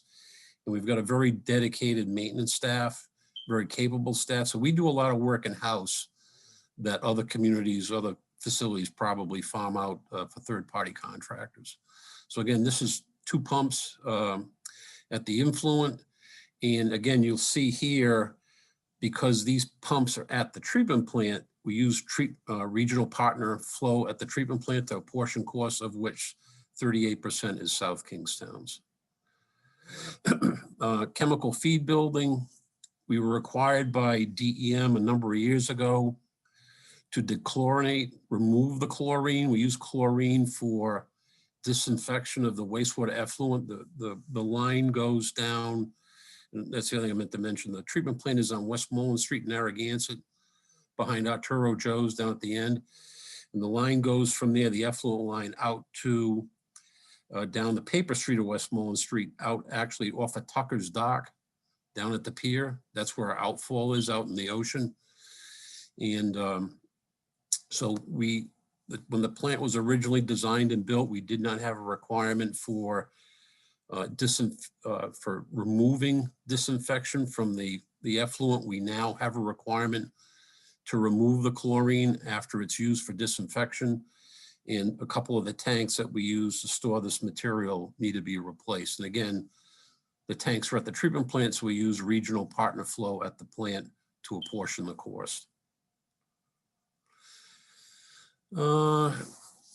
So this was probably the first. We have what we call ultra-fine bubble diffusers. So the wastewater, the second stage, I guess, for lack of better terms, of the treatment process is to add air to the waste stream, to the wastewater, to stimulate biological activity of the organic waste. And we got a grant, I'm going to say it was back in 1989, I think it was $168,000 from National Grid to transition from coarse bubble diffusers to ultra-fine diffusers.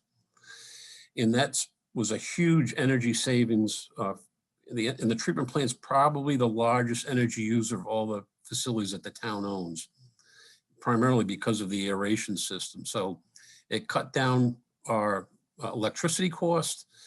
And it also, because the ultrafine bubbles are so small, it gave us an automatic increase in volumetric capacity at the plant. We added 0.7, we went from 4.13 up to 5 million gallons. That was good for both us and Narragansett as we apportion that additional volume to both communities. And again, because this is improvements at the treatment plant, we use treatment plant flow, where 38% is going to be owned by South Kingstown. The next item is we have our interceptor. And the interceptor is our large trunk line, if you will, the spine of our collection system. It runs all the way from the intersection of Route 108 and 138, comes all the way down 108. It cuts through the Palisade Mills property and then runs along the west side of Saugatucket River down almost, if you're walking down to the river by the cemetery, you'll see some manhole covers down there. It runs along the river and then comes out and cuts through the parking lot of the Muse and then goes underneath Saugatucket River to Silver Lake Pump Station. So that line is rather large. I believe it's a 23 or a 26-inch line. We have inspected it once and we're due to inspect it again. And then Also clean it if we find any debris, but because of the flow, we usually don't see that much debris in it. But we also want to try to fix any leaks. If there's, sometimes you'll see a leak at a pipe joint. So this is a 2-year funding program. The engineering's already done for this. So once we get the full 2 years of funding, we'll be out to bid for interceptor inspection, repair, and cleaning. And again, we use Silver Lake flows for that because URI's flow goes through that line. Last couple items. So our building, former police station, we moved in there. I'm going to say it was probably around 2000 after the new police station's done. It does need periodic work. We just replaced the carpets a couple of years ago. The bigger item always seems to go more often to the rooftop HVAC units because of the salt environment. So again, reserve funding, no specific item is envisioned at this time, but we want to make sure we have money in reserve if we need to replace a rooftop unit or we need to do any other work in the building. And we use treatment plant. We try to be fair in that allocation. We use treatment plant flows rather than Silver Lake or Kingston flows. And then lastly, GIS upgrades. We do try to keep up to date with the GIS and the GPS system we use for field coordinates when we're out, doing manholes or trying to document any of the utilities out in the field. And because most of this work is not related to the treatment plant at pump station, this is more local collection system related, this will be 100% share by South Kingstown. And just a summary of what we just went over. So I don't know if the council has any questions of me.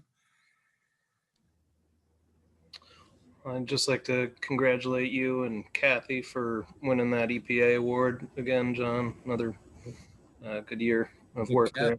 Kathy and her staff are very dedicated. I mean, the wastewater industry's come a long way over the years. It's, it was, I think, I'll say a 4-letter word in the past, but the technology is phenomenal on what is there and what, I tell everybody, if you ever take a tour of the plant and you see what comes in, then you see how it leaves, it's unbelievable. It's clear when it's going out. It's miraculous it can get that clear. Yes, we may have to schedule one of those tours of the town facilities and see if we can get out there. Yep. It's worth the trip. All right, thank you. Thank you.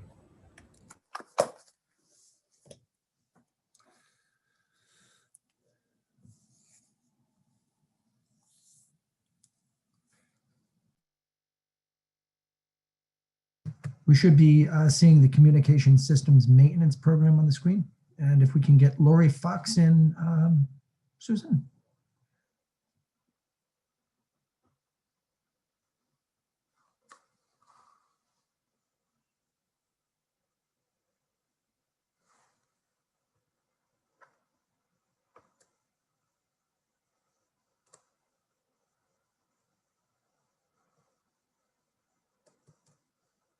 There she is.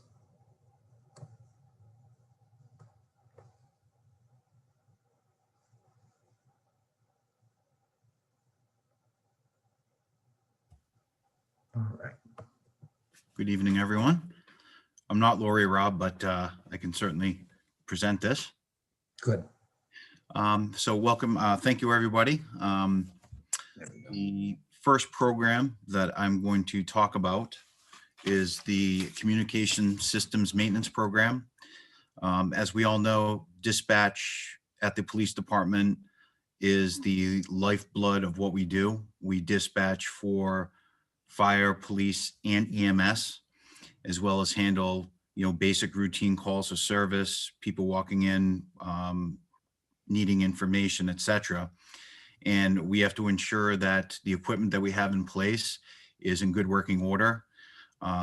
It's critical that we have equipment that is going to work 24/7, 365 days a year, because once again, we are public safety and we need to ensure that the systems are going to be running efficiently and not breaking down.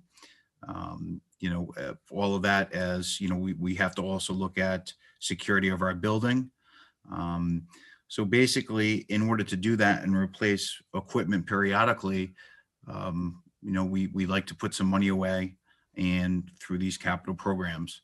What we're requesting or for allocation for this fiscal year, 21-22, is for $30,000 to be put aside for future upgrades of the system. And anticipated replacements would be upcoming 23-24 is the telephone system, as well as the closed caption TV video surveillance system, which is within the public safety building. And that isn't only just for monitoring what's going on outside for our own security, but we have to also monitor whatever prisoners we may have in our custody, and that's the same system that we use. So we were going to be asking for allocations of more money down the road, 23-24 and 24-25 for that cost. But for this year, we're requesting $30,000.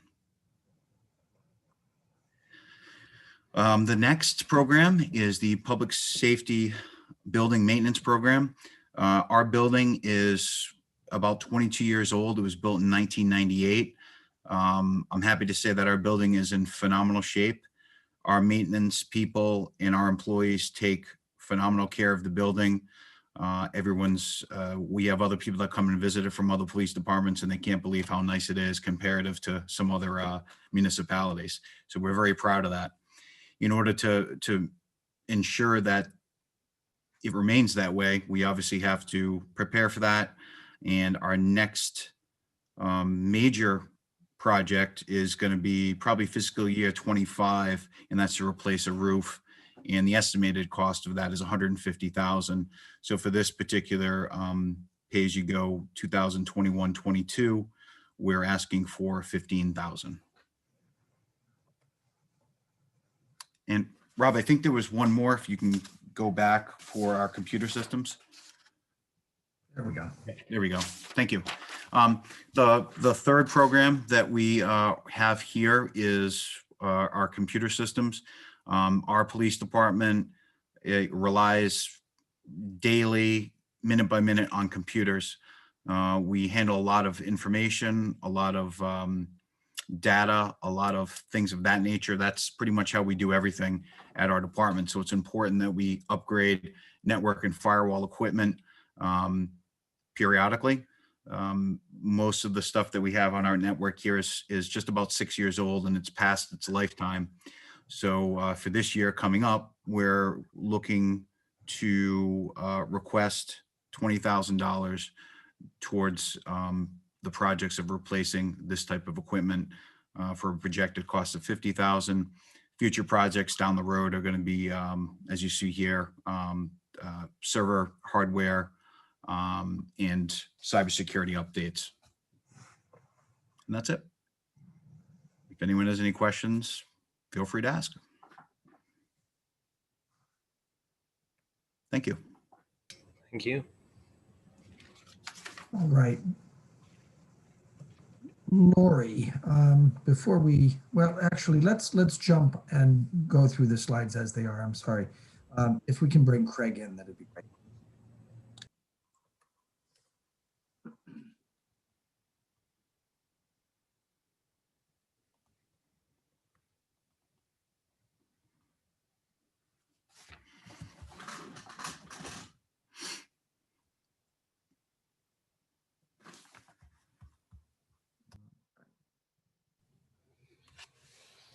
Good evening. Thank you for the opportunity to present our section for EMS. Ours is pretty straightforward over the period of the past couple of years, is replacing vehicles that are aging in the fleet and medical equipment. This section here is to look to replace one of the transport ambulances that we're looking at replacing here the next year. In addition to that, we're looking to not only replace this vehicle or maintain it, but look for having a vehicle to add for the third vehicle that we will need in the next strategic plan. Based on our call volume, our demand for service increases yearly. And our plan is to add a third truck. With that, the truck that we will be putting to a reserve is approaching 100,000 miles. So this will allow us to have for that truck to become the peak hour truck or the surge truck, and that will allow us to have 2 reserve vehicles. Currently, we have 2 transport vehicles and a supervisor first responder vehicle. I'd like to have, ideally to have 1 vehicle per 2 for reserve. When we go to 3 vehicles, that will give us 2 reserve vehicles that we will have, and then 1 to put up for any kind of surge that we have for services. The other is also for an administrative vehicle. The configuration for that is to provide a reserve vehicle for the first responder unit. The way that's configured, we would move to a pickup truck. We do have a reserve vehicle that meets that, but it is a 2016. And by the time our first in-service vehicle is replaced, the reserve vehicle will be approaching 10 years. And that will allow us what we're looking at doing is getting a pickup similar to the responder vehicle, which will allow us to pull the Red Cross trailer. We're looking at utilizing the MedPod equipment in the trailer, and will provide us that. So the vehicles we're looking for 21, 22 is 89,000.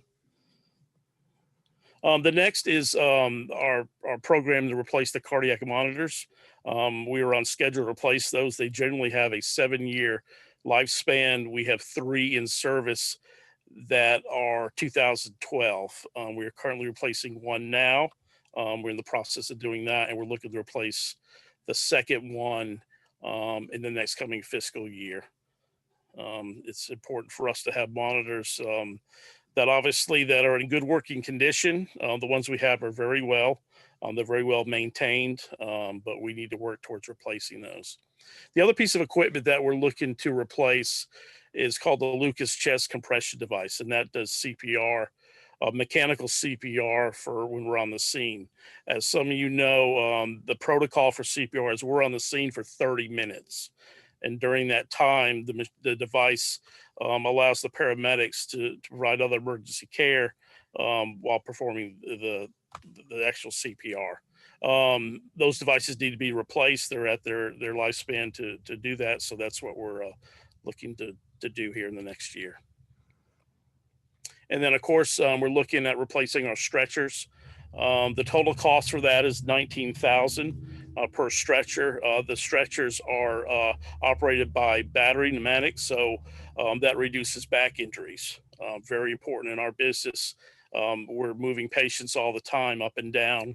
And based on my experience of utilizing these, we have drastically reduced our OJIs from using mechanical stretchers. So the ones that we're looking to replace are due to be replaced on the PM schedule. So that's what we're looking for. Any questions or?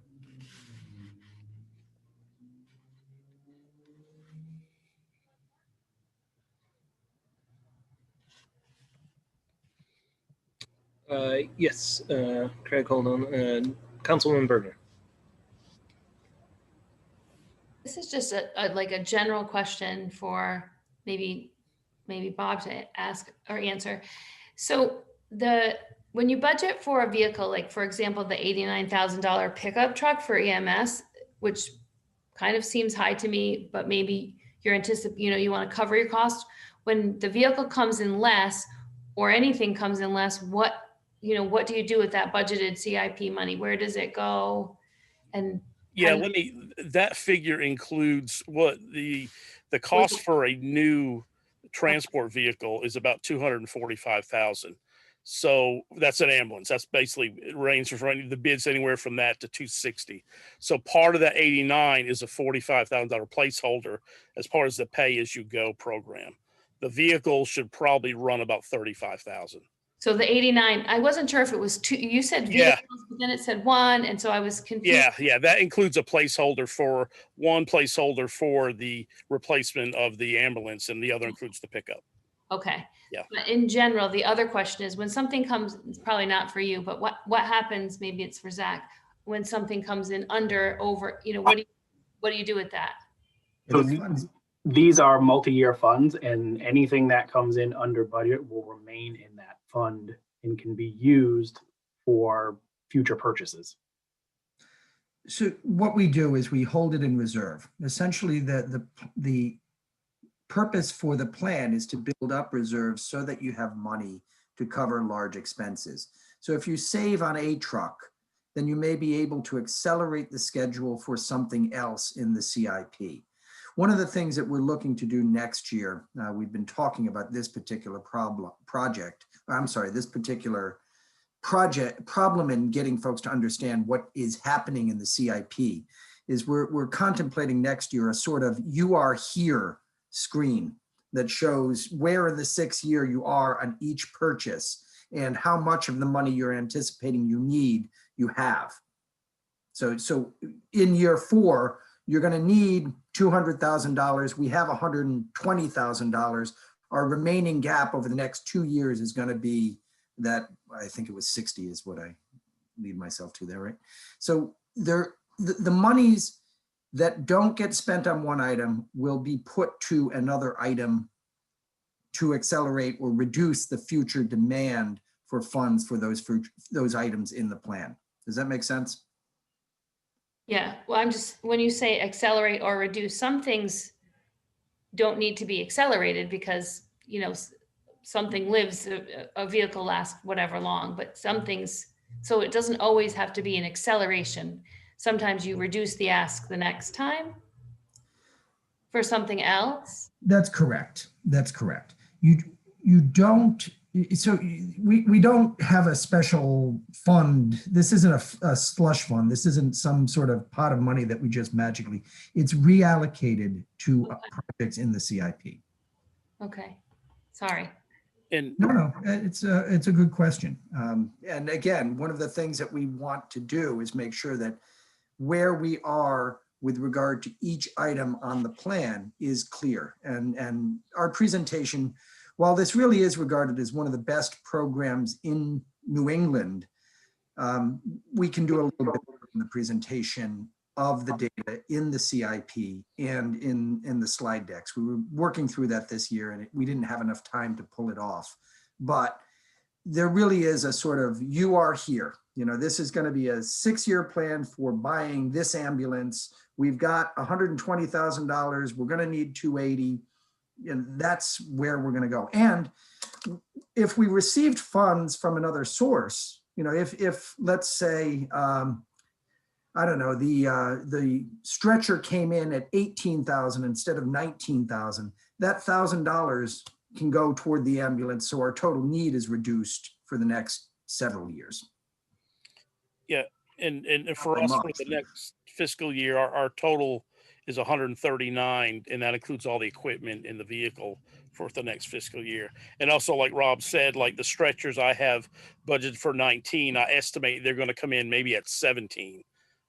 Is kind of what we do. And another program that we're looking at that we've actually done currently with the monitors, and we've gone to vendors, you know, and explained to them, you know, with the way the economy is, you know, for local governments to pay these enormous amount of projects, that we have one vendor that is working with us to where we're paying the total cost over a period of time instead of doing that. And we're doing that with one of the monitors, and we'll probably do that with the next, and we're looking at doing that with the ambulances also, and that will reduce the total amount at one time, if that makes sense. And that really is, I mean, Councilwoman Bergner, your point is exactly at the whole, you know, the concept of a CIP, the concept of a capital plan is that you shift things as needs shift, but you've got a general reserve that's going to keep taxpayers from having to deal with big expenses all at once. This is a buffer. I mean, the whole idea behind the CIP is to create a capital buffer so that you don't have wild fluctuations in the ask from taxpayers. If we had to pay $250,000 for an ambulance next year, that's a measurable impact on the tax bill. If we're taking $20,000 And then because we save some money on stretchers, another 2, we can whittle away at that expense so that there's never a massive impact on taxpayers. That's the whole idea behind the CIP, is to buffer expenses and yes, move things around, but to always have an account that you can draw on to deal with those large expenses and to have a schedule. I mean, what you're really talking about when you come in lower is shifting the schedule. The dollar amounts don't change. The need for the project in total, there's fluctuations, but you can move scheduling around on items more than anything else. And again, because it's a 6-year plan, yes, some things are going to be more expensive, some things are going to be less expensive, but it's not going to have an aggregate effect that's that dramatic.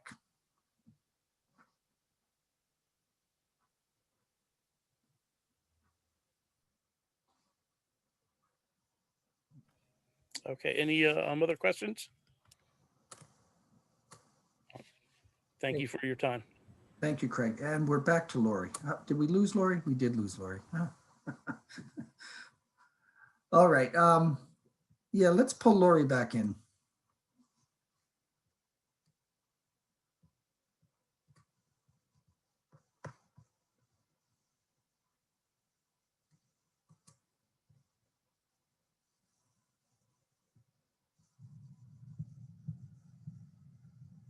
Sorry about that, Lori. I saw the computer maintenance and my head went to IT. Now you guys are implementing that program with the police department, but I understand the chief's desire to present there. If you can walk us through this slide, I'd appreciate it though. Sure. I wanted to give the chief. The IT director has muted herself.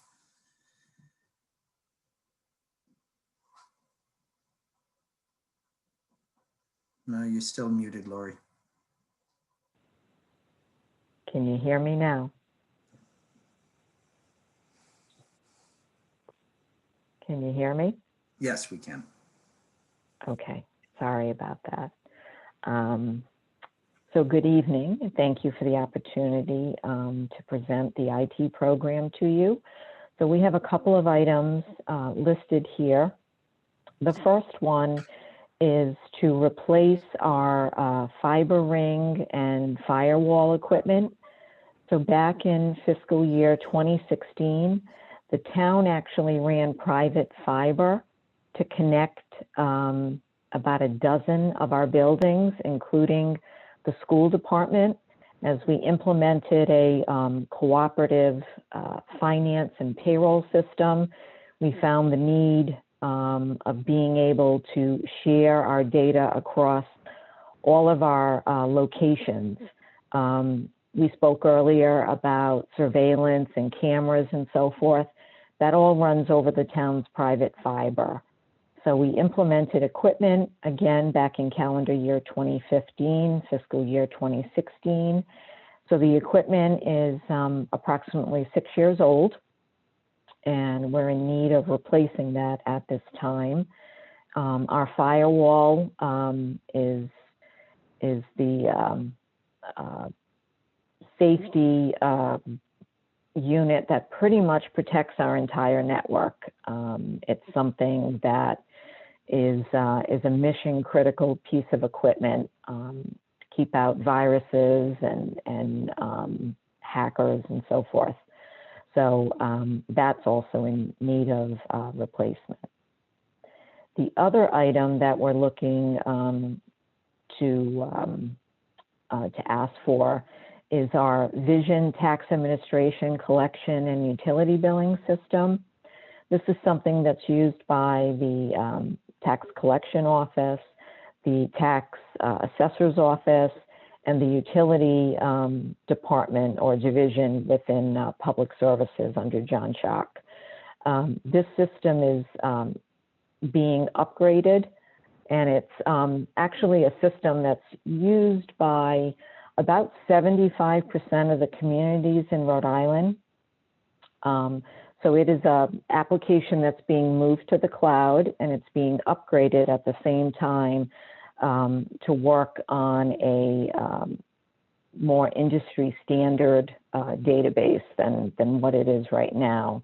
So it'll give us greater flexibility, being able to pull information out. And I know Jean Bouchard's office gets a lot of requests for data.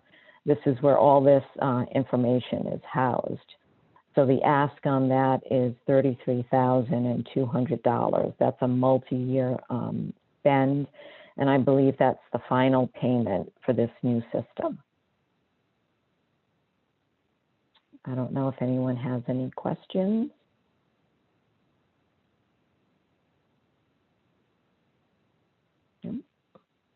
Thank you so much. Thank you.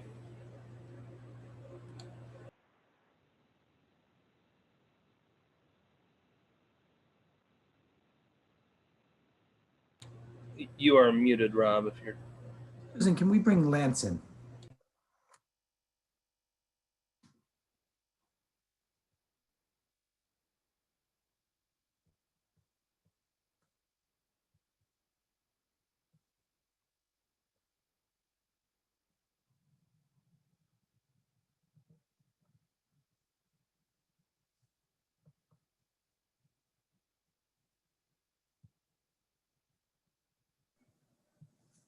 Right.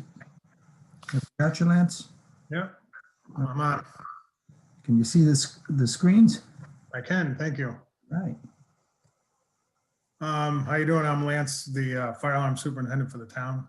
I only have really 3 or 4 projects. One of them was the big one, the radio system.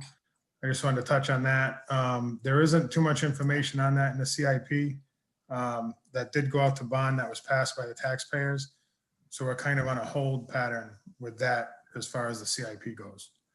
The first project was the Prism digitizers. We've actually had those replaced. Zach, if you see that $10,000 in reserve, was that for the last year funding? Okay, so it was around $60,000 to replace the 2 digitizers in the police station. That's a piece of equipment that takes a fire alarm over our cable and decodes it and comes up with an address and a building number. So that was replaced. That was actually having a catastrophic failure. The next one is the handheld radio replacement. The fire alarm division monitors every radio that is used in the town of South Kingstown. The police, EMS, we monitor fire, schools, highway, water, wastewater. We monitor everybody. And our radios do take a beating on everyday uses. So we'll have to replace those. And the last one was the vehicle replacement. Our vehicles are used 24/7, 365, doing inspections and responding to commercial fire alarm calls. And this, the $7,000 would be put in for the replacement for 23-24. And that's pretty much it on that part.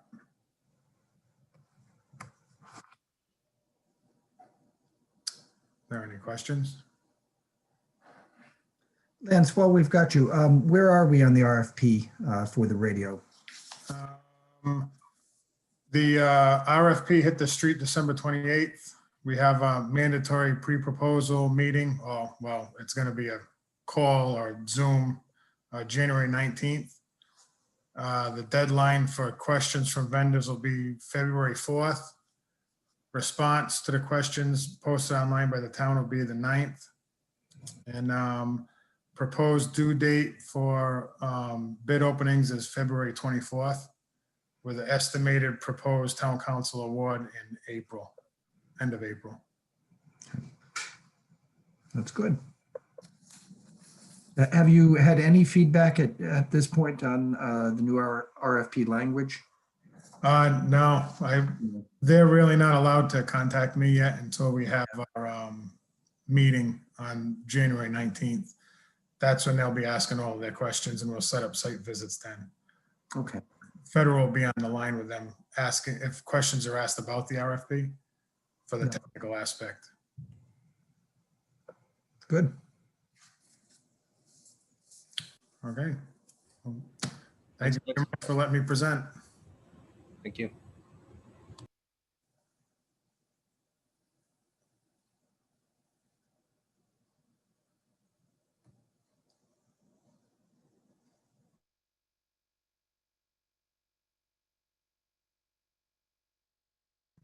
And next is Laurel Clark.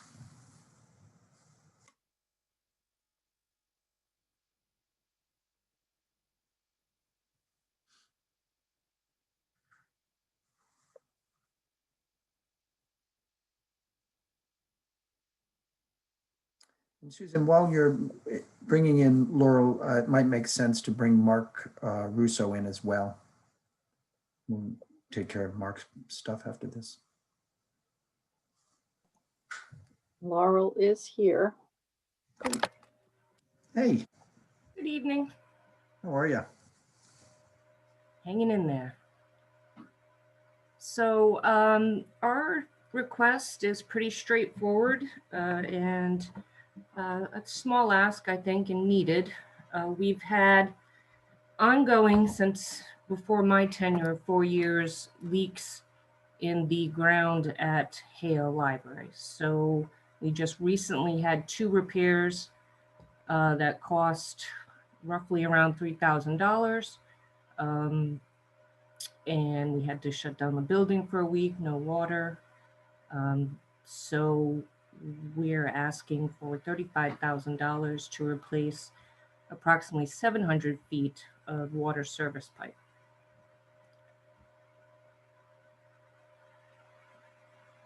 Very straightforward.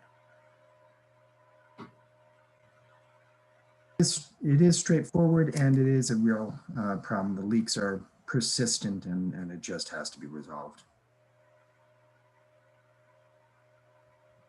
All right. I think Deb might have had a question. Yes. Yeah, I just was curious, is it because it was poorly installed? Is it at the end of its usable time? I mean, I don't know how long water lines last, so I didn't know if that was unusual. It sounds frustrating and it sounds expensive, but I just didn't know, do they know why? Or is... I think maybe Mark or even John Schock might be able to better speak to how it was installed, and there's something to do with a pond and the way they ran the lines under Route 1, I think.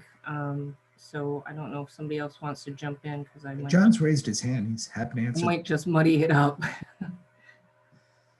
So for better or worse, I guess I'm the institutional memory.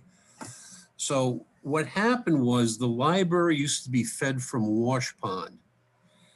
And when we did the Perryville water system, the Whedon Farm used to have a large diameter pipe that also received their water from Wash Pond. When we put the Perryville water system in, Whedon Farm disconnected from that line, that gravity line, and connected to the town system. We then asked them if we could use that line that runs under Route 1 as a sleeve to pull a new line to the library, which we did. So we used the old gravity line from Wash Pond that serviced Whedon Farm, the farmhouse, pulled a new 2-inch water service underneath Route 1 to the north side of Route 1. And we, at that point, intercepted the old line that went from that line, the old gravity line from Wash Pond to the library. It's that section of pipe that needs to be replaced. It's probably old weld tube and it can't withstand the pressure from the water system. So the line we pulled on the Route 1 is fine. It's just where we intercepted it on the, it's actually on the, behind the guardrail along Route 1. From that point to the library, that's what's been leaking a number of times. It needs to be replaced. Thank you. All right. Thank you. Thanks, Laurel, and thanks, John. So we are going to, have we got Mark with us? Is Mark in? Mark is not showing up on the list. I did just text him and ask if he That's could fine. We can log go- on, but Yep, as we'll of go- yet, I don't see him. we can go to Jean and have Jean talk about the appraisal program.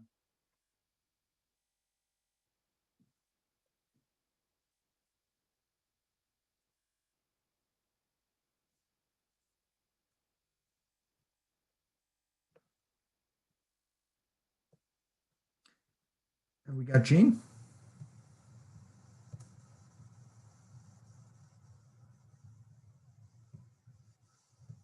There he is.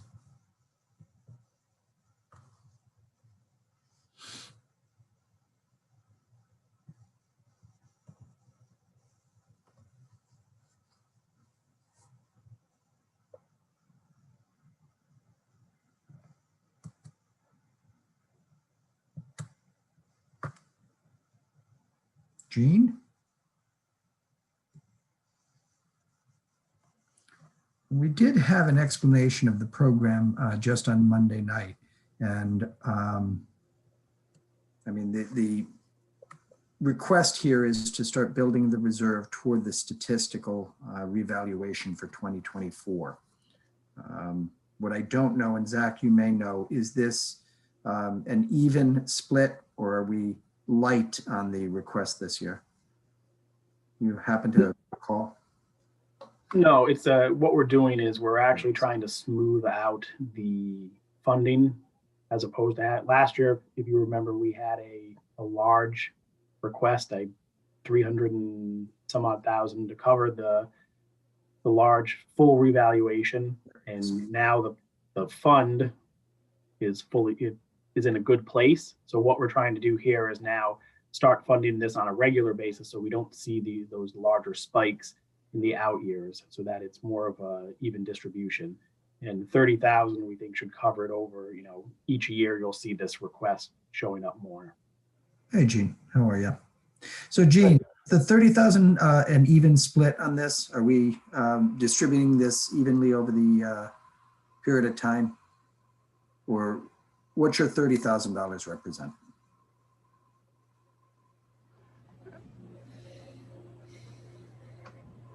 Well, I'm anticipating the award that was awarded Monday night was for 470,000 for the reval for 2021.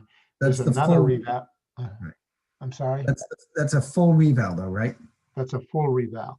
This is just the $30,000 is toward the 2024 statistical reval. For the 2024, that would be correct, right? And what's the anticipated total cost for that project?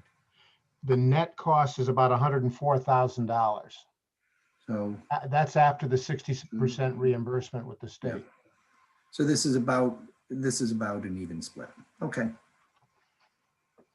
I'm sorry, I guess I was muted prior. You didn't hear me speak before? No, sorry, Gene. Okay. Do you want me to give a little bit background on? Yes, please. Okay, so this per state law, revaluations are conducted every 3 years. There are two kinds of revaluations, full revaluations and statistical. For 2021, we're doing a full revaluation. And that was the contract that was awarded Monday night in the amount of $470,000. That's a year-long project that with new assessment notices being mailed out in February of 2022. And then following that in 2024, there's a statistical revaluation, which we received 60% reimbursement from the state. And that cost of that revaluation nets out at about $104,000. So that is 104 is net of the state contribution. Yeah, the 104 is net. That's the total cost is in the neighborhood of about $252,000, but we get 60% reimbursement. Yep. So between those two projects is what the capital revaluation fund is created for, to cover the cost of those two revaluations. Okay, thank you. I see that Councilwoman Bergner has a question. Yeah, so as I understand it, the full reevaluation, you'll be going into people's homes over the next year. And that's during COVID. So I just didn't know how that was going to work and how we were going to communicate that. I don't What we're know. going to try to do this year for the full reevaluation is we're going to go to the properties. We're going to knock on the doors. We're going to try to get information at the door. The revaluation company does not want to go into houses, and people don't want us in the houses. Right. We're going to verify information. We're going to and let them know we're there. We're going to measure the exterior of the homes, verify the information that we have on the exterior. Then we send out notices and we post on the web how we're valuing their home. So they can go to the town website after we send out notices, and there'll be about a 3 to 4 week period where they can come in and appeal and discuss their assessment based on what's online and how the property is being assessed, and appeal their property if they wish. And we can, but all the data will be online so that people can review it and ask any questions that they might have or concerns. But the going out to the homes, that's going to happen in 2021. In the next, Yeah, we just awarded the bid. The When entire will it next start? year, starting in February, the entire next year, the reval company will, by sections of town, will be visiting properties and checking measurements and trying to gather as much information they can without going in until we send out notices, and then it's posted on the website. Okay. Okay. Thank you. Thank you. You answered a lot. Thank you. All right. Well, thank you, Gene. Thank you.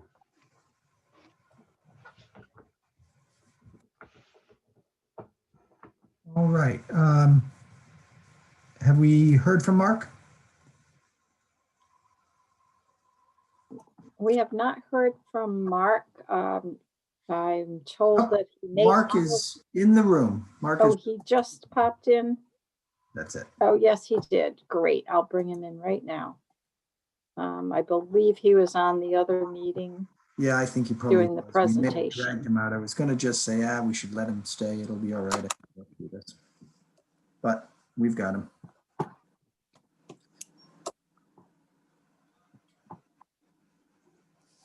Mark, we've just brought you into the meeting. Okay, thank you. Hey, Mark. Sorry Hey. to drag you from the other. How's it going over there?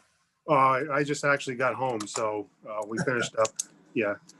It was pretty good. It was a pretty good meeting. So Good. everyone was excited and they were happy when we left. So, Yeah. so with the facility improvements for Town Hall, we're looking to replace, over the course of the next few years, the aluminum windows on the second floor, and eventually we'll get down into planning, which have the same kind of aluminum windows. There's really no, what do they call it? It's not holding back the BTUs by any means with those aluminum windows. It's hard to see without my glasses on, with my glasses here. They're about 1986 they were installed, 86, 87, 88, in that time when they redid the town hall remodel. The next is the first of 3-year funding for HVAC in the town hall, town council chambers. That was approximately a $45,000 ask. So we broke it out over 3 years. So Mark, this is not even split. This is a small down payment on a larger project. Correct, over 3 years, yes. We reduced this first year of funding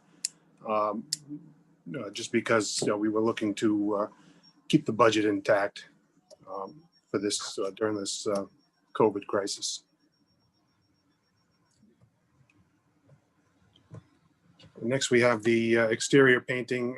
If you get up close, you can't really see from these pictures, but the painting throughout the eaves and the windows and all the trim is cracking now and peeling away. We've got up on the roof area, we've got some exposed wood, which will be taken care of when we do scrape and paint these areas. And it also will repair the remaining roof cresting. We did the roof cresting on the bell tower not 2 years ago. Abcor Restoration did that.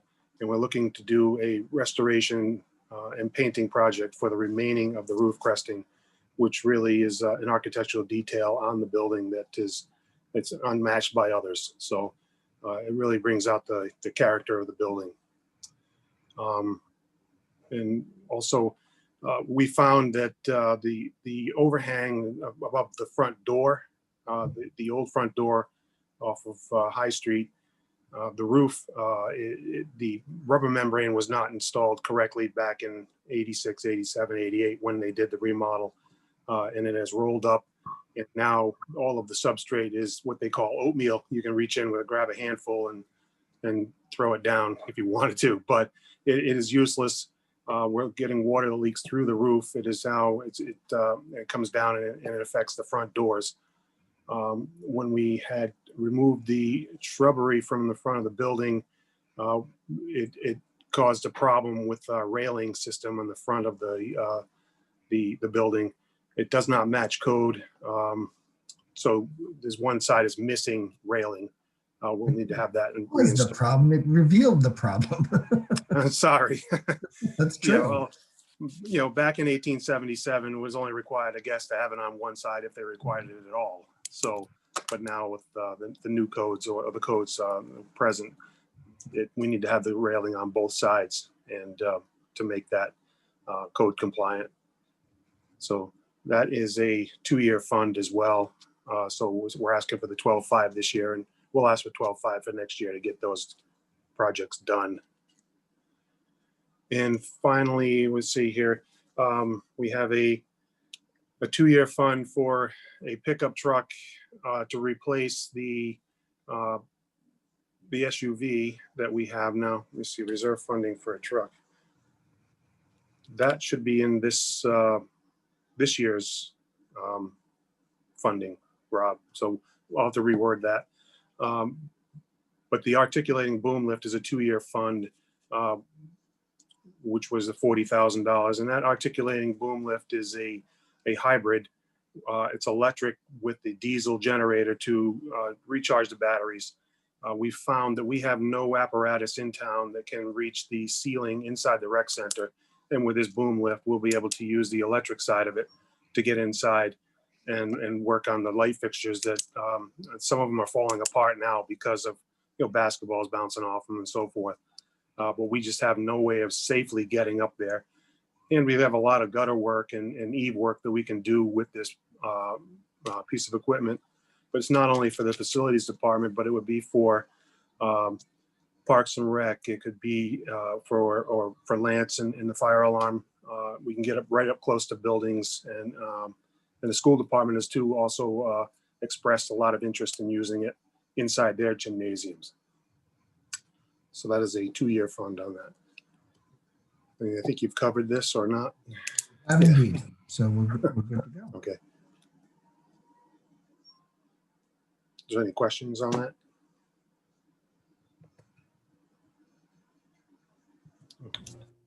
Thanks, Mark.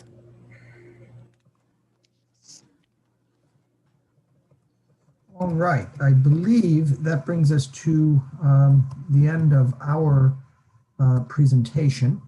If there's anyone who we've missed as I was jumping around the slide deck, please raise your hand and let Susan know that we've missed you, but I think that is everyone. I think we've.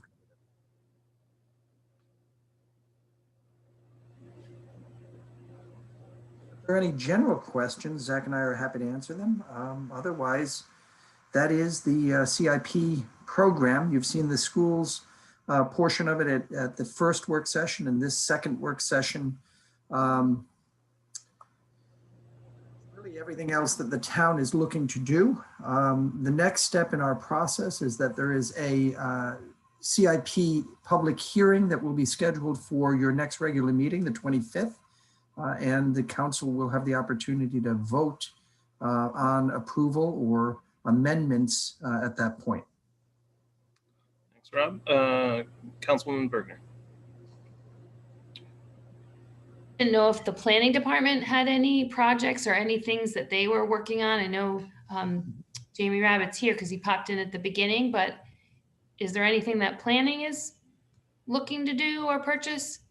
So we have a bit of an issue on some of this stuff because CIP is really designed to deal with big, expensive projects, and they tend to be capital projects. They tend to be equipment or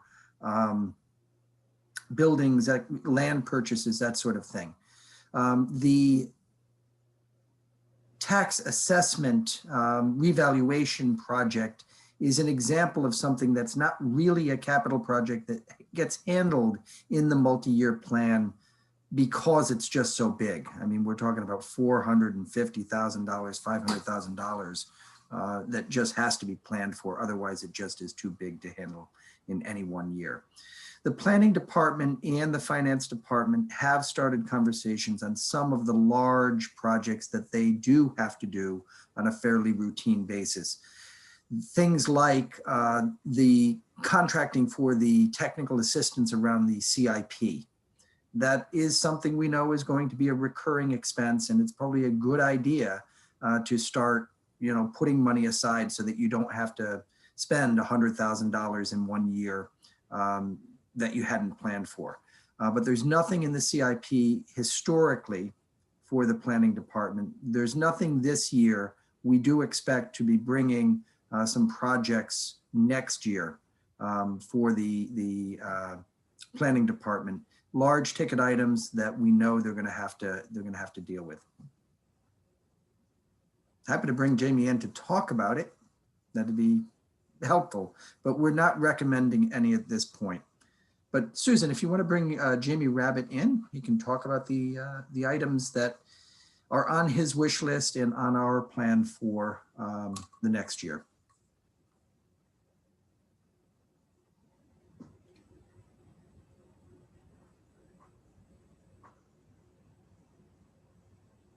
Can everybody hear me? Yes, we can. Okay. Rob, with regards to the question, our number of projects a little more long-term that I have had conversations with both Zach and Rob about items associated with the development of design standards, Lower Tower Hill Road, commercial zones, design standards associated with the Eastdale and Wakefield villages. Again, coming in a little bit late in September and trying to ask for some of those funds this year, I understand is difficult. So working with Mr. Zarneski on that, Rob, I think if they look at the full SIP plan that they would see in 2021, 22, 23, there are some potential funds allocated to that. The zoning regulations haven't been looked at in their complexity in a number of years. So there are some reoccurring expenses associated with, staying current with the zoning regulations and also tackling things like design standards and potentially working into form-based code in a few of the areas in town. So Deb, I do appreciate your interest. We're also trying to manage the workload we have right now, and actually discussed it internally today that if Rob gave me a big handful of money today, we may not be able to take on any more workload for a good 6 months while we try and clear the deck, primarily with finalizing edits to the comprehensive plan at this time. But to Rob's point, it is a good idea to plan for the update to the comprehensive plan as we move forward also, instead of getting hit in 1 year with a large ticket item. So the reason why I asked is because I have I'm on page 36 of the capital improvement plan, and you have $270,000 on the proposed 6-year program, but no one said maybe it's future, but so nothing. I don't know. I don't know why this is a zero. It's zero for the adopted, proposed is 270. I just didn't understand it. So I just was asking. Right. So again, this reflects the idea that we're getting there. We don't have a right. yet. Right. we recognize that there are some items in the planning universe that we hadn't historically been dealing with that Jamie would like us to be setting. I mean, it's a big hit to try to deal with, let's say, the design standards. Design standards, to hire an architectural firm to come up with design standards for cottages that are now going to be allowed in the cottage zoning district will cost money. It's going to cost significant. I don't know, whether it's $50 or $75 or $100,000. He doesn't have in his budget a reserve he can draw on to do that, or to deal with a recodification or a modification of, have somebody come look at the zoning for the industrial, modify that. There's no money for sort of big project planning, outsourced projects. So it's a legitimate concern. It's one that we have recognized since September, but it's not one that we really were equipped to start putting money toward this year. We built it into the budget into the plan as a placeholder so that we are sort of on path to putting money aside, but we really aren't even in a position where we could say what a reasonable amount of money to put aside for a consultant is, because we don't have a schedule for when we would want to do work. So if we were to put $10,000 aside this year, it couldn't hurt, but it's not tied to anything very specific or anything very concrete. It would just be literally putting money aside because we know we're going to need something in the future. So is there money? Deb, So following what you just said, is there money put aside, but you're not quite sure what you might need it for? I just don't know if I'm understanding it correctly. No, we have not requested, there is no money in the capital accounts for planning. We are not proposing to put any money from this year's budget into the capital accounts, but we are anticipating the development of a capital budget for the planning department in the next fiscal cycle, next year. So instead of smoothing out or catching up, it's ramping up, right? Because something. Yes. You could view it. What you could use, my internet might be bad, but is that sort of like you haven't onboarded anything yet? That's a good view, that we're ramping up for anticipated studies and needs. It should be mentioned too that we are working, as Rob mentioned, on the cottage zoning regulations, and we do have some funds available to continue that work towards looking at that missing middle housing. So we're working on cottages, and we'll go to stack flats and mixed units and 3plexes, 4plexes, all the way up to a traditional apartment complex, and developing design standards for each one of those categories. So we're actively working on that now. And it really is just a matter of timing. If we had maybe a couple of more months, if we didn't have a December 1 production date for the CIP, we might have been able to get to a number that made some sense, and we might have been able to have a justification and a rationale that warranted identifying a number this year. We just really aren't there yet. We haven't got enough concrete information about what we think we might need in the future. We know we're going to need stuff. We just aren't sure what. Yeah, thank you. Thank you.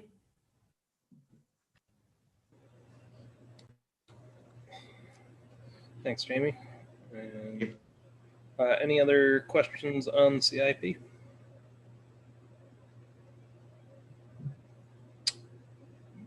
Very good. Well, then that brings us to the end of tonight's agenda. I want to thank all of the town staff for their presentations. And thank you, Rob, for shepherding us through it all. We'll see you all next week for some more meetings. Very good. Have a good night, and thank you. Good night. Thank you. Good night. Thank you. Good night.